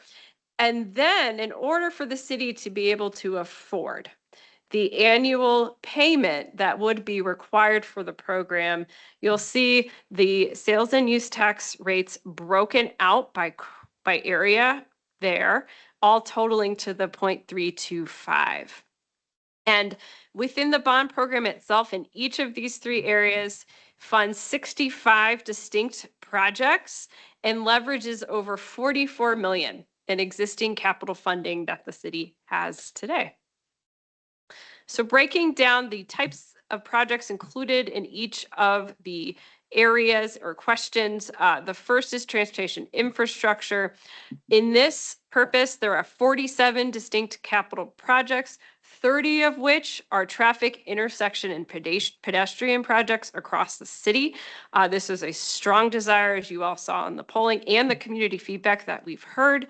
What the 25 million allows the city to do is catch up and fund unfunded neighborhood traffic calming program projects, invest in the constructions of several key roundabouts across the city, as well as pedestrian and traffic safety improvements in all wards. Next is the construction of Gun Club Road from Quincy to Aurora Parkway. This project leverages $7 million in partner funding, is currently under design thanks to a DRCOG Transportation Improvement Grant, and is shovel ready. Next is Peoria over Sand Creek Bridge. This is the oldest bridge in the city, built in 1966 and is in dire need of replacement. This project is currently under design. There's a community engagement effort underway and will be ready for construction. And then the last two are high priority sidewalk gaps throughout a variety of wards in the city, and then transportation improvements at the Aurora Reservoir, which includes trail improvements that have been on the needs list for quite some time. Last, I want to reference the purpose contingency amount you see on here. Think of this as the savings account for each of these bond purposes. So in each of the line items you see, there's contingency built in, there's inflation and escalation accounted for each of those projects to ensure the city can deliver those within budget. Sometimes unforeseen events do happen on projects that exceed the amount of funding that's allocated and require more resources. And so the purpose contingency serves as a savings account in case that were to occur. On the flip side, if these projects come in under budget, the savings rolls back into that savings account, just like your checking account, you roll it into your savings. Similar concept here. Next, public safety. So this includes improvements to our 3 district police stations, our existing 911 facility at Talon's Reach, the construction of the fire station 19 to serve Southeast Aurora. This project does leverage fire impact fees as well that we have. We also have the renovations of Fire Station 2 and 3, and then facility capital improvements at several stations in the city. And then last but not least, the community facilities purpose. This is comprised again of parks, recreation, and library. And here we have the neighborhood park renovations. So 7 neighborhood park renovations, at least 1 in each ward. The renovation of Aurora Center for Active Adults, improvements at existing recreation centers, and then the construction of a new Northeast Aurora Recreation Center and a new Northeast Aurora Library. This is envisioned to possibly be a consolidated, combined facility, and together leverages 17 million in impact fees that we have. Next, the master plan parks construction. This is the construction of phase 1 of the Central Community Park near the Central Recreation Center. And then 2 library branch remodels. Central Library Branch at 4 million leverages 3 million in a congressional directed spending award that we received, and then $5 million for the full renovation of the Mission Viejo Library branch. So summarizing the proposed areas, which translates to ballot questions. So again, 65 projects. These questions will be accompanied by a companion resolution, which will designate the projects that you all saw on each of those slides and the level funding to be undertaken. Transparency is a core value in bond programs, and having a resolution will demonstrate to the public exactly the types of projects that will be undertaken. And then for the financial side, the table summarizes each of the areas, the estimated bond amount, the total repayment costs, which is over a term of 30 years, and a sales and use tax rate attributed to each of those. And in aggregate, if all three questions were to pass, this would be the total in blue. So one thing to note, bond programs are not issued on day one. So the city will not go to the market and issue all 264 million. The reason being is that the IRS has very specific rules on how quickly funds need to be spent. And that rule is for every bond issuance you do, 85% of those funds you borrow have to be spent in 3 years, which is why project readiness is really important for bond programs. Each of those issuances requires approval by City Council, and that allows for transparency on, of course, approving the financial action, but also for the public, so they can see how we're progressing and spending their authorization to us for the bond program. Other proposed terms, so as you saw on the table, the bonds would be secured by the dedicated sales and use tax. And the sales and use tax would have a sunset of 30 years. And that aligns with the term of the bonds. So similar to your mortgage, you typically do a 30-year mortgage. For the bonds, we'd be looking at up to a 30-year term, and that would align with the sales and use tax sunset. An important point, so flexibility is one thing that is inherent in the capital plan and the bond program. And by having that 30-year financing structure, that allows the city to possibly go out in 2031 again and seek voter authorization for another bond program without raising the tax rate again. So it allows us to be able to do another program, get some of those additional projects ready that we heard matter to the community, and seek authorization again for those. Another key point is that the sales and use tax rates will generate more revenue than what's required to pay that annual payment.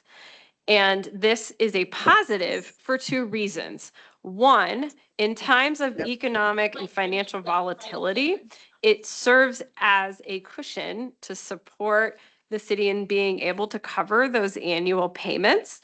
And two, when the economic and financial performance of the city is strong, the additional revenues that are generated will support additional capital improvements and repairs in the city that are beyond what's listed in the bond program, but allows us to do other needed investments, whether it's getting some of those additional projects in tier 2 and tier 3 ready through design services, or additional work on transportation infrastructure, as an example. To include, just put a finer point on that, as Laura said, there's some projects that if you're going to be issuing long-term debt up to 30 years, the project has to have a expected useful life of that. So if you remember back to the beginning of this presentation, one of the things we talked about on that transportation side was technology for our signals and things like that.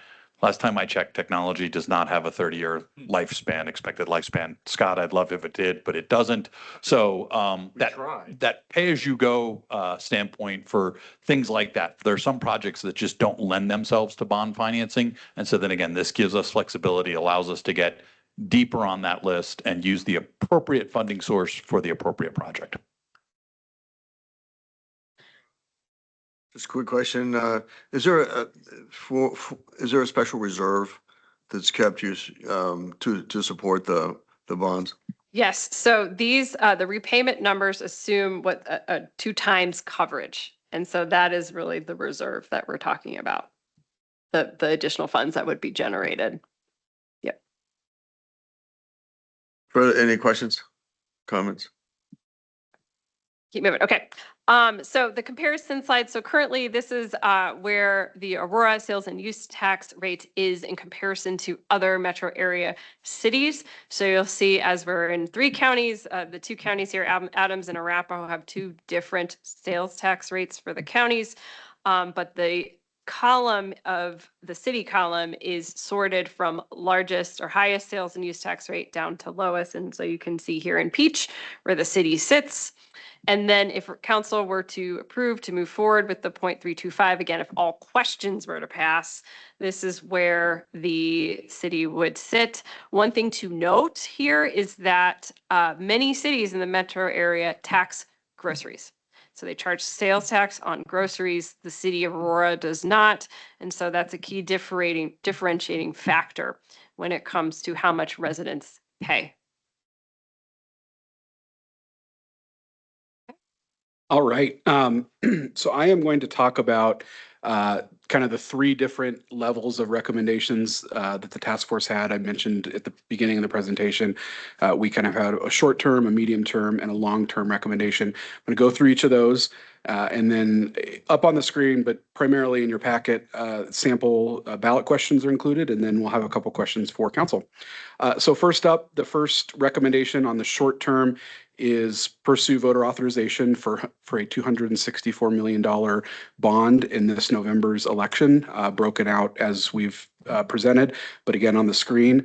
A 0.325% increase means about 3 pennies on a $10 purchase. And then, of course, continuing to leverage grant funding, pay-as-you-go funding, and all the other kind of funding sources that we've talked about throughout this program. And then lastly, a successful delivery of a bond program. That would be the short-term recommendation. The midterm recommendation is maintaining our flexibility and also setting aside some of those surplus pay-as-you-go funding for capital improvements, repair, maintenance, and then also continuing to leverage. Laura presented the slide. We've used about $19 million or leveraged $19 million into about $100 million of grant funding. And so continue to leverage those funding sources for money outside of the city, bringing it into Aurora. And then lastly, from a long-term perspective, continuing to seek voter authorization in the future for future replacements, renovations, infrastructure as the city continues to grow and have greater needs. Those are the short, medium, and long-term recommendations. I'm not going to go through these next in detail. They're in everybody's packet, but these are the 3 questions written, Tabor compliant that would be referred to the ballot this November. So the first one is the transportation question. The second is the public safety question. And then the third is the community facilities question. So a couple of different questions for council. So the first question, does city council endorse the capital project prioritization of the 10-year capital improvement master plan?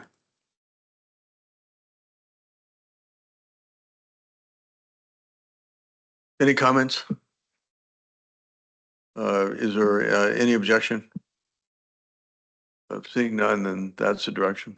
All right. And then the second question, does city council support the referral of 3 ballot questions to the November 2026 ballot, which seeks authorization for the city to increase the sales and use tax rates and issue bonds in the amounts as follows: 1.3 cents on a $10 purchase for transportation, 0.6 cents on a $10 purchase for public safety, and 1.3 cents on a $10 purchase for community facilities.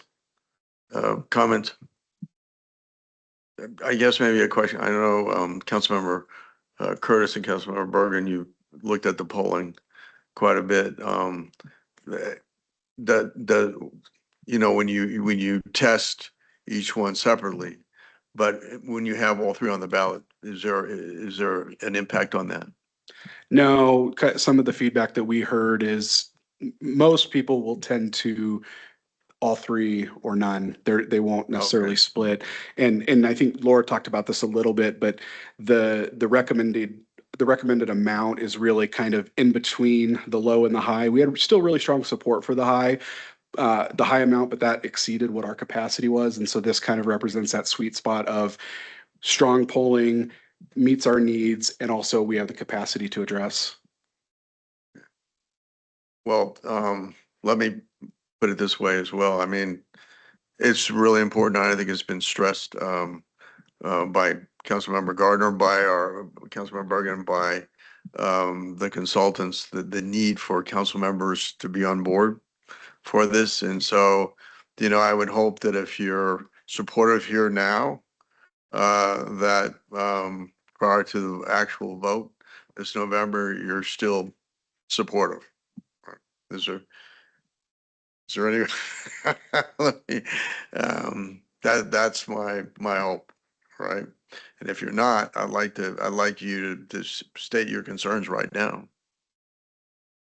Mayor, Mayor Pro Tem. I'm not unsupportive. I don't have particular concerns. I think just in that spirit, it'll be really important to, up until it's out of our hands, make sure we're continuing to engage the community very well, and make sure we know of any concerns that folks may present. But I think it's clear that we need this. So it's just a matter of how do we address that? Pete.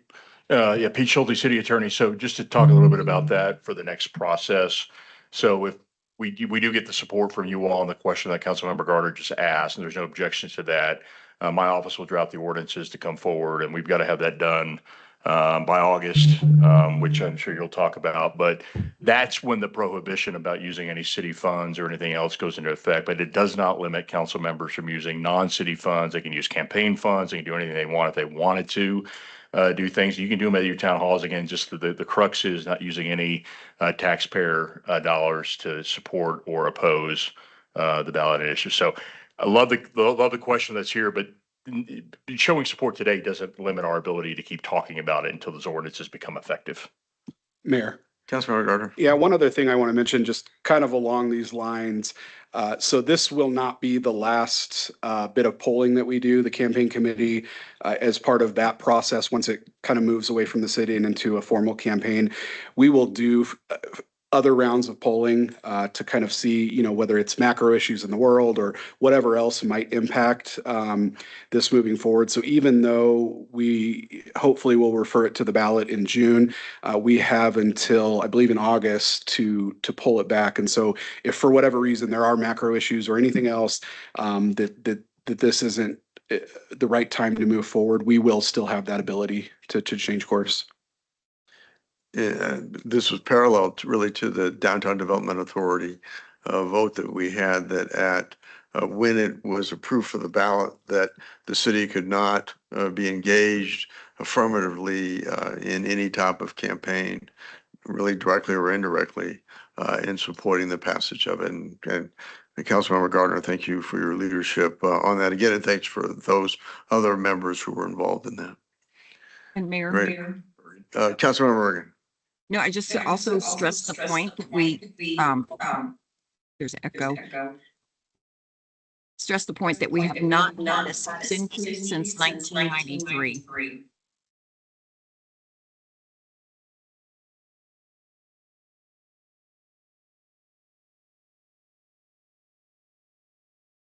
Councilmember Lawson. Councilmember Lawson.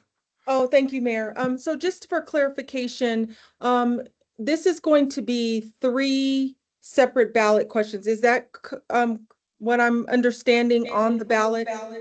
Yes, ma'am. That's Pete Okay. Schulte, City Attorney. Yeah, it'll be 3 separate ballot questions and 3 separate ordinances coming forward. Okay, thank you. Other questions or comments? Is there any objection?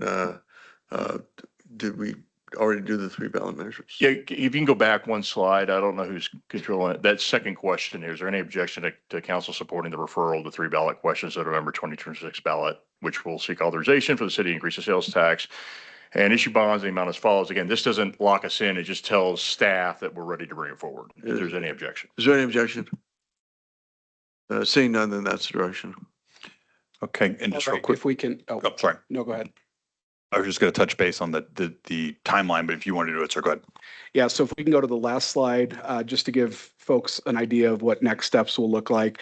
So today's obviously our presentation at the Spring Workshop, May 9th, and then we will do presentations at the May 18th study session, and then first reading of the ordinances and companion resolution will happen at June 8th, and then June 22nd will be the final reading of the ordinances and companion resolution. And then lastly, if I can just take a moment of personal privilege, I just want to recognize, again, I mentioned at the beginning, but Laura and all of our staff, I'm not going to try to mention staff members by name, but they know who they are, that gave a lot of time to this effort over the last couple of years, nights and weekends, and stressed out phone calls from me and all the things. And just they've done such an amazing job of prioritizing these things for our residents, really needed things. And then also just again, thank you to Councilmember Bergen and the rest of the task force for all of their work over the last couple of years.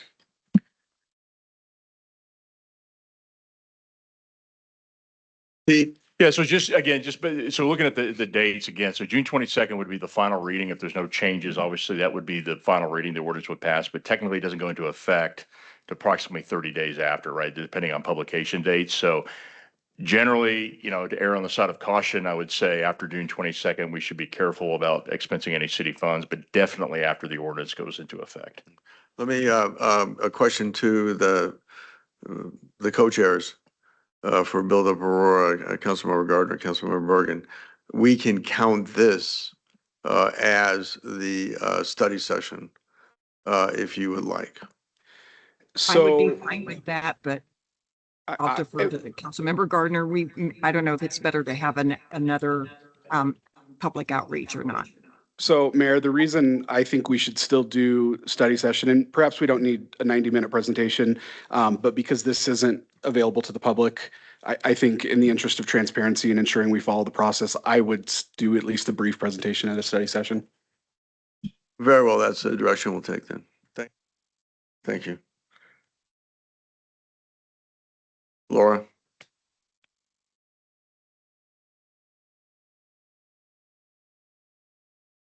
Either break for lunch, or if you want to, we can move up the Downtown Development Authority. Laura, if you want to roll right into it, it's pleasure of council.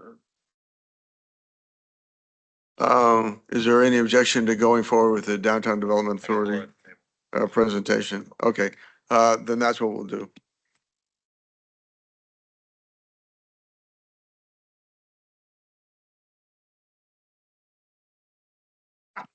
I'll be really quick. All right. It's still early. We had breakfast burritos. Yeah.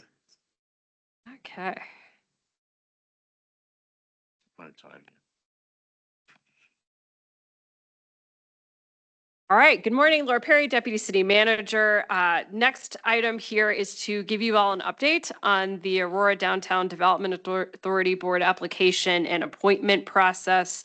And so just a quick recap on Downtown Development Authority. So these are governed by state statute. It includes commercial and residential property. Owners, residents, and tenants within that district vote to create it, and it's led by an appointed board of 5 to 11 members. The mayor appoints, and then council confirms. And a main financial tool of the Downtown Authority is tax increment financing. So the authority will be able to maintain and retain revenues generated within its boundary that can support the implementation of recommendations in what's referred to as a plan of development. So as the mayor mentioned, on November 4th last year, voters within the defined DDA boundaries approved forming the DDA and also allowed for the DDA to use the tax increment financing under Tabor, under Colorado's Taxpayer Bill of Rights. And those funds will be reinvested in the district in community projects outlined in the Colfax Vision and Action Plan that was created. And as a reminder, the DDA cannot take action until a board is appointed and the plan of development is approved by City Council. This slide demonstrates the boundaries of the Downtown Development Authority. So the boundaries are from Yosemite to Oswego. And in terms of timeline, so the yellow star there is where we currently sit. So council adopted the ordinance, referring it to the ballot. It passed on November 4th, and we are in the process of reviewing applications and interviewing and appointing the future DDA board. And then after that occurs, the DDA board would have their first meeting and review the plan of development, which is then proposed to City Council for approval. One thing to note, the board meetings are public. There's posting requirements. They will be noticed, and those notices will include their agendas. They will need to adopt bylaws for how they operate, as well as procedures. So there's a lot of administrative work that's required in creating the Downtown Development Authority. Last, in addition to the plan of development, the board is required every year to create an operating plan and budget, and those do come to City Council for approval. Next, a little bit more on the Colfax Vision Action Plan as a recap. So the plan involved a lot of community outreach and engagement and included 6 major areas you see listed in the colorful boxes.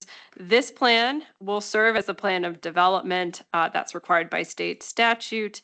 And again, will require approval by both the new board and will come back to City Council.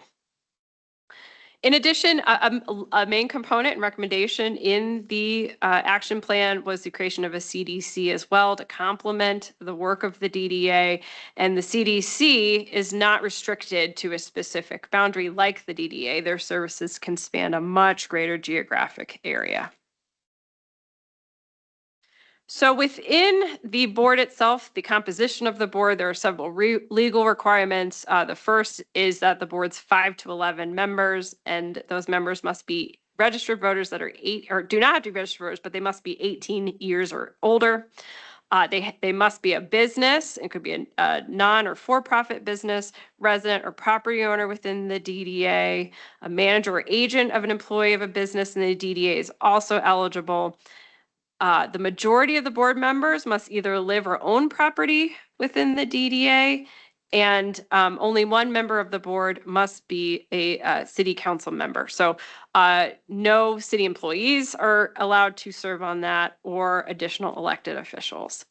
As I mentioned earlier, the board's appointed by the mayor and confirmed by council, and the board members can't be paid but can receive a stipend for their services on the board. So for the Aurora DDA board, there's a recommendation within the Colfax Vision and Action Plan that discusses having a wide cross-section of community members, including property owners, businesses, arts organizations, residents, renters, homeowners, etc.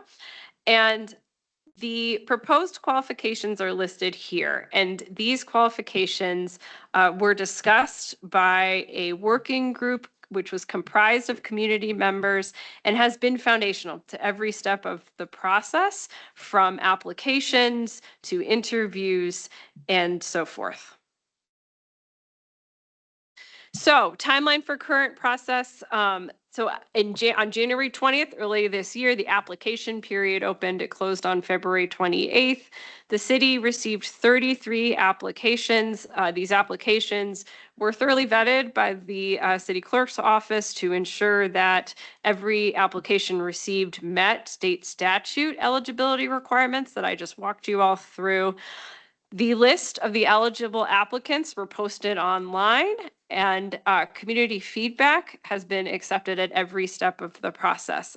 We've created a DDA inbox, and for the application, sought letters of support, notes of support, letters of recommendation, and received those. Those received were included with the application packets, and that has continued to be open for community feedback. The applications were reviewed by the nominating committee, which consists of Mayor Kaufman, Mayor Pro Tem Allison Coombs, and myself. And 12 candidates were selected for interview based on heavily a lot of the community feedback received, the evaluation qualification criteria I showed you on the previous slide. And interviews recently took place on April 29th and May 5th. And the candidates that were interviewed are listed here on the slide. And each of those interviews were recorded, and the recordings of those interviews for each of these individuals listed are posted on the website. So the city has created an Aurora Downtown Development Authority website, which has information on the process. It has the various interview videos, recordings posted, and also a feedback form. And so the next step of the process is a community feedback period. For the next 2 weeks, the community is invited to provide feedback on the candidates listed here via an online form. And the deadline for that is Wednesday, May 20th. And in addition, feedback may also be emailed to DDA@Aurora.gov. Wednesday, May 20th is a milestone date that could be extended depending on timing for feedback and how much is received. So to kind of sum it all up in a graphic, as I mentioned, the interviews occurred April 20th and May 5th. You'll see here the community feedback period that I referenced. And then there will be 6 DDA board members selected for council confirmation that the mayor will bring forward to council. 1 board seat is reserved for Councilmember Ally Jackson. And then these are dates that are targeted currently for appointments, but certainly subject to change. And then the first DDA board meeting would be anticipated to occur in the July-August timeframe. And that's the update. Any questions? Okay, let me just say, I've been doing the interviews with Mayor Pro Tem and Deputy City Manager Laura Perry, and they are some incredible applicants, and it is not going to be an easy process for us to make the decisions. I just want to say that. I just want to thank everybody who applied, but there's a lot of talent there, and very impressed with the quality of the applicants. Any further questions, comments? Okay. Mayor, I would just say Yeah. I fully agree and endorse everything you said. Very well. So we will recess for lunch and reconvene at 12:25.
The spring workshop for the Aurora City Council for Saturday, May 9, 2026 will reconvene. And item number 6, Greg Hayes, Budget Officer.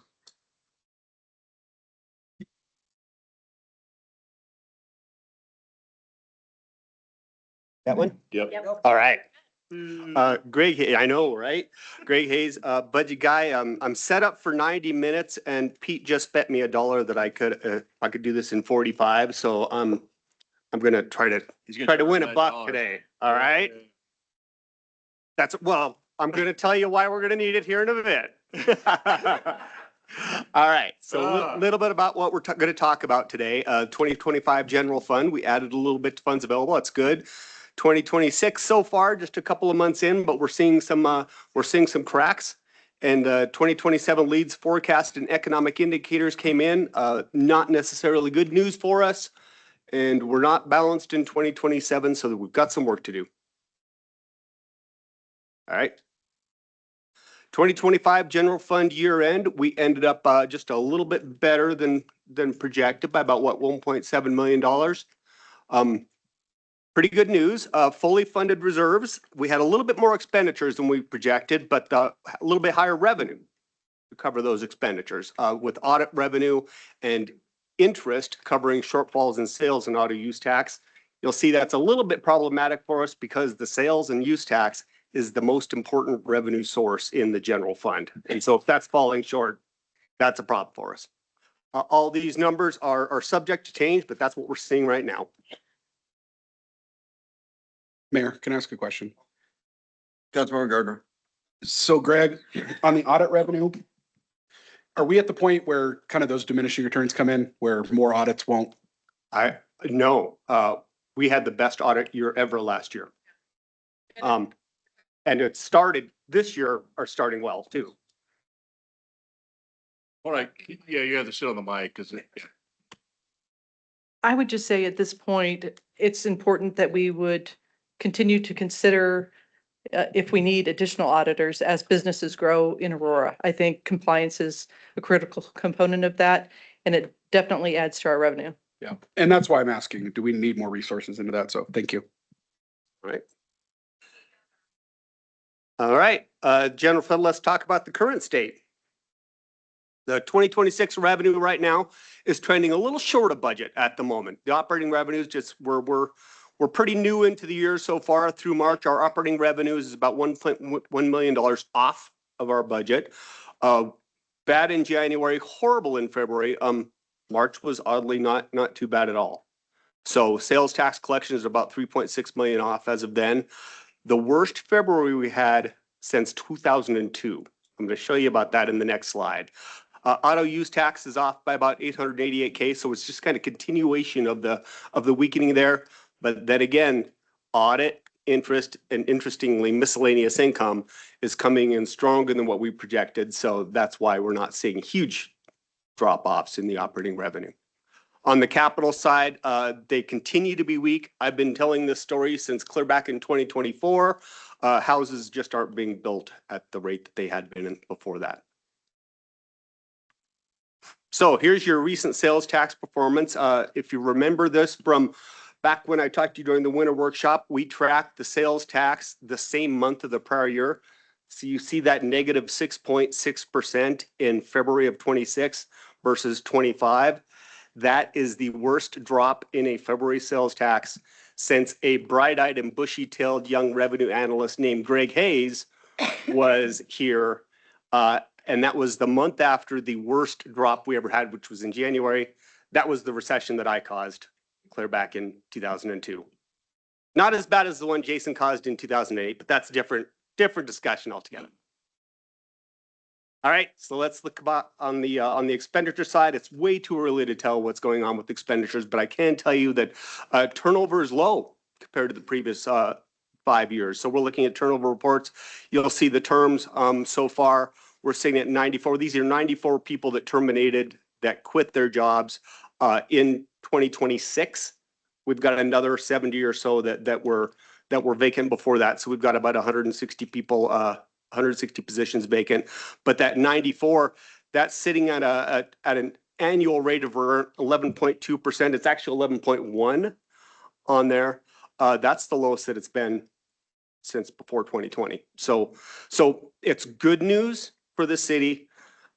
Budget people are weird people, and we kind of like turnover because that's vacancy savings, right? So if there's vacancy savings, there's more money going to the bottom line. But it's good news for the city. All right, so let's look forward into 2027. There's going to be numbers coming up. I know that not all of you are numbers people, so I thought of a way to show you a representation of what I'm going to be talking about in 2027 without numbers. All right, you ready? So here we are, here we were in 2026. We were having to dig out, we had cuts, but we made it through, right? We're ready to go, and now we start coming into 2027 and well, crap. All right. So there is your representation of what I'm going to be talking about for the rest of the time here. So let's talk about these 2027 balancing factors. We've got our initial shortfall, which came out of the budget book that I've got right here. I've got the updated leads data. We're going to talk about that a little bit. And we've got some increased costs that we didn't necessarily plan on in our pro forma. So as a first step in this budget book, we did a pro forma. So for the 2026 adopted budget, we were balanced in 2026. We were out of balance in 27 by $6.3 million. So if the leads data came in exactly the same as they said last year, we would still have a starting shortfall of $6.3 million that we'd have to deal with. Now that's only about that. By the way, this is based on what we call a V-shaped economic downturn.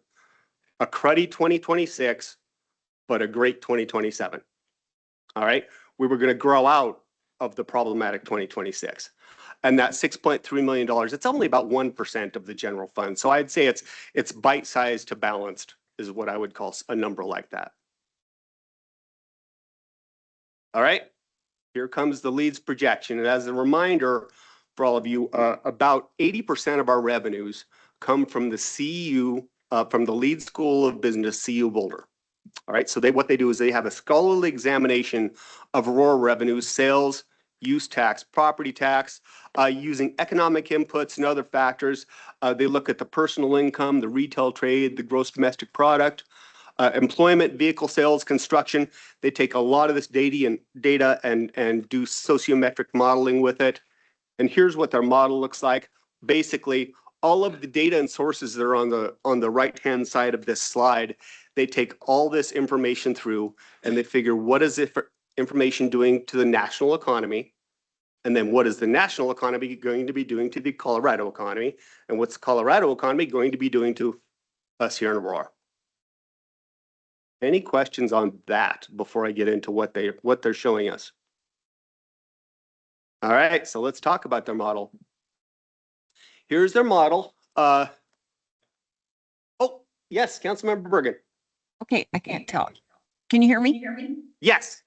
Okay, on the Colorado economy, do they look at and projected bills? Projected what? Bills that are being passed in the legislature. You know what? This is awfully early. If there's something that's large and early, they probably will take it into account. Because we got this information in March, that would be data that they've looked at in February. So it would have to have come in from February and before. Does that answer your question? Yes, I mean, I think it's going to affect us depending upon what shows up this November, but obviously they would not know that yet. So yes, thank you. That's right. All right, so this is what they do. The Lead School of Business, they basically give us 3 lines. They give us an optimistic, a baseline, and a pessimistic forecast. And then with the baseline forecast, they have upper and lower bounds, and those are basically a single standard deviation variation from the baseline. All right, so what I want you to look at, I want you to look at this picture up here and look at how close the baseline is to pessimistic and how far away the baseline is from optimistic. All right, that is saying that they are taking a bearish view on the future of our revenues, at least in this term. Why are they doing that? They've got a lot of what they're calling downside risks to economies, to what's going on right now in the world, to what's going on with revenues. Downside risk means that they're going to guess on a number, but odds are they could be worse, which is why they're being more bearish. And so what I wanted to do is I wanted to point out some of the things that you see in here and how it's affecting us now. Tax cuts, federal government restructuring. There's a lot of national stuff going on here. Foreign policy is definitely hitting the national news. I'm going to tell you an anecdote here in a little bit about tariffs and how tariffs are affecting City of Aurora. Geopolitical conflicts, artificial intelligence job losses, the K-shaped economy. K-shaped economy just means if you're rich, you're getting richer. If you're poor, you're getting poorer. If you're watching your stock market numbers, they're looking pretty good.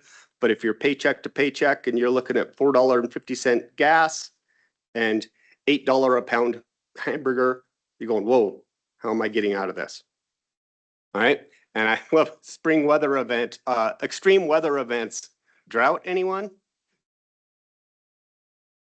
All right. Couple other things. Inflation's fairly muted. Now, granted, this was only through January, so I think there's a lot of things coming up since then that have been increasing inflation. But the core inflation was higher in Denver, Aurora than the city average, but kind of in the ballpark of where it has been. The confidence index dropped off a lot. Both the leads business confidence, both Colorado and the state numbers. The Colorado number is kind of the more brownish line. The state number or the United States numbers are the darker line in there. They're both dropping down below that 50, and 50 means that you're not happy, you're not sad, you're just in the middle. By the way, this is also, I think it's the Michigan Confidence Index that about a month and a half ago came out and said that it was the lowest it's been since World War II, which is kind of a crazy thing to think about. Non-farm, U.S. non-farm employment growth, the thing that I wanted to point out with this, 2001, 600, we added jobs. 2002, we added only about half as many jobs. 3, we added about 2/3, then about half of that, and then only 10,000.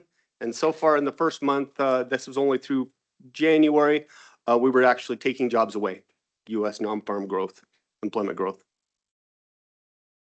I use this slide every year only to say that typical Americans aren't saving. They saved during COVID, but they're not saving now. Why that's important for Aurora specifically is that we don't tax groceries. We're taxing those bigger things that you're going to go buy. And if you don't have a savings account, you may not be going out and getting that car or that big TV and such. Labor data. I found this a little bit interesting. It was a couple years ago where I came up to you and said, there are 2 jobs for every unemployed person in Colorado.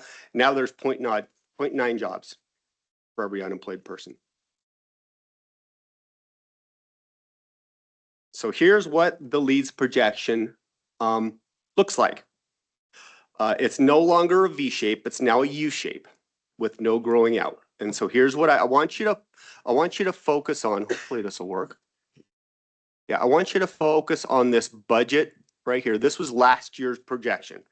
So notice we had a cruddy 2.2% in 2026, and then we were going to jump out of it in 2027, up 7.6%, before settling into somewhere in that 4.5 to 5.5 range throughout the remainder of the 5-year plan. Their new projection, the same cruddy 2026, followed by an even more anemic 1.1% in 2027. That's a 6.5% drop from last year's projection to this year's projection.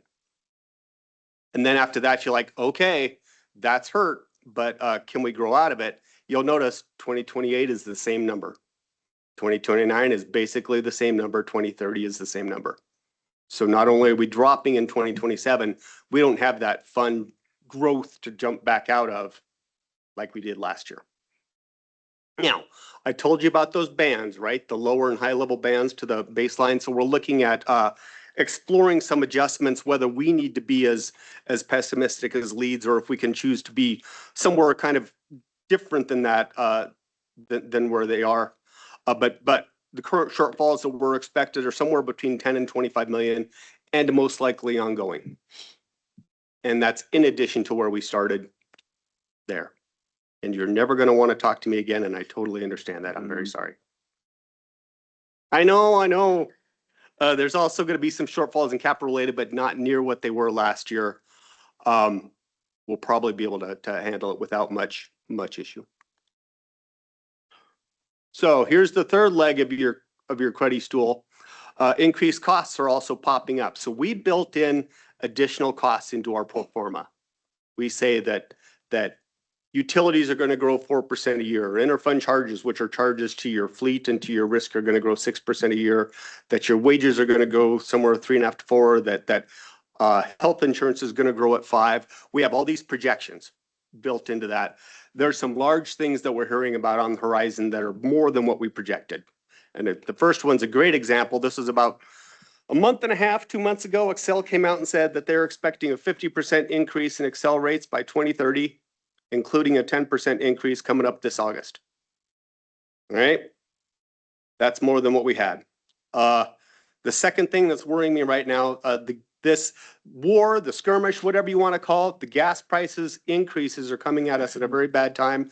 We're very good at getting at what we close our gases. We can buy gas cheaper than you all can at the pump. And we're very good at locking in on numbers, but sometimes it hurts us when stuff like this comes out and we've locked in low, and now all of a sudden the world is increasing around us. The gas prices are increasing around us. That's going to be hurting us a bit. Telecom and technology costs jumping. Somebody scared me a little bit by saying the exact same computer that I bought you last year, this year is costing 30% more. And that's the tariffs coming in. Scott. And there's other things that we're talking about as well. This will exacerbate the shortfalls. The swag is 10 million. Now we're going to work on this, right? If that's worst case scenario, we're going to be working on this. We're going to be trying to decrease some of our costs. We're going to make sure that people turn off their cars when they're working, to save gas, try to save electricity, that sort of thing. So here's the plan. Total of all the issues looks like it's going to be in excess of $20 million, and that 20 million is the starting point of 6 million, and then 14 million for the additional shortfall. Like I said before, we're going to be working on these cost driver, the IT contracts, utility costs, gas benefits, everything that we have. We're going to work through those, but we will have some cuts. Those cuts will be top down and bottom up. A top down cut means that it's you all or it's executive staff that comes through and says, please do that. Example of that is the 25% cut in travel and training was a top down. Bottom up means that the departments choose to bring that up. So we'll say, find us some cuts, and they'll come back with cuts. Those are bottom up. There will be effects in other funds. So one of the things that we could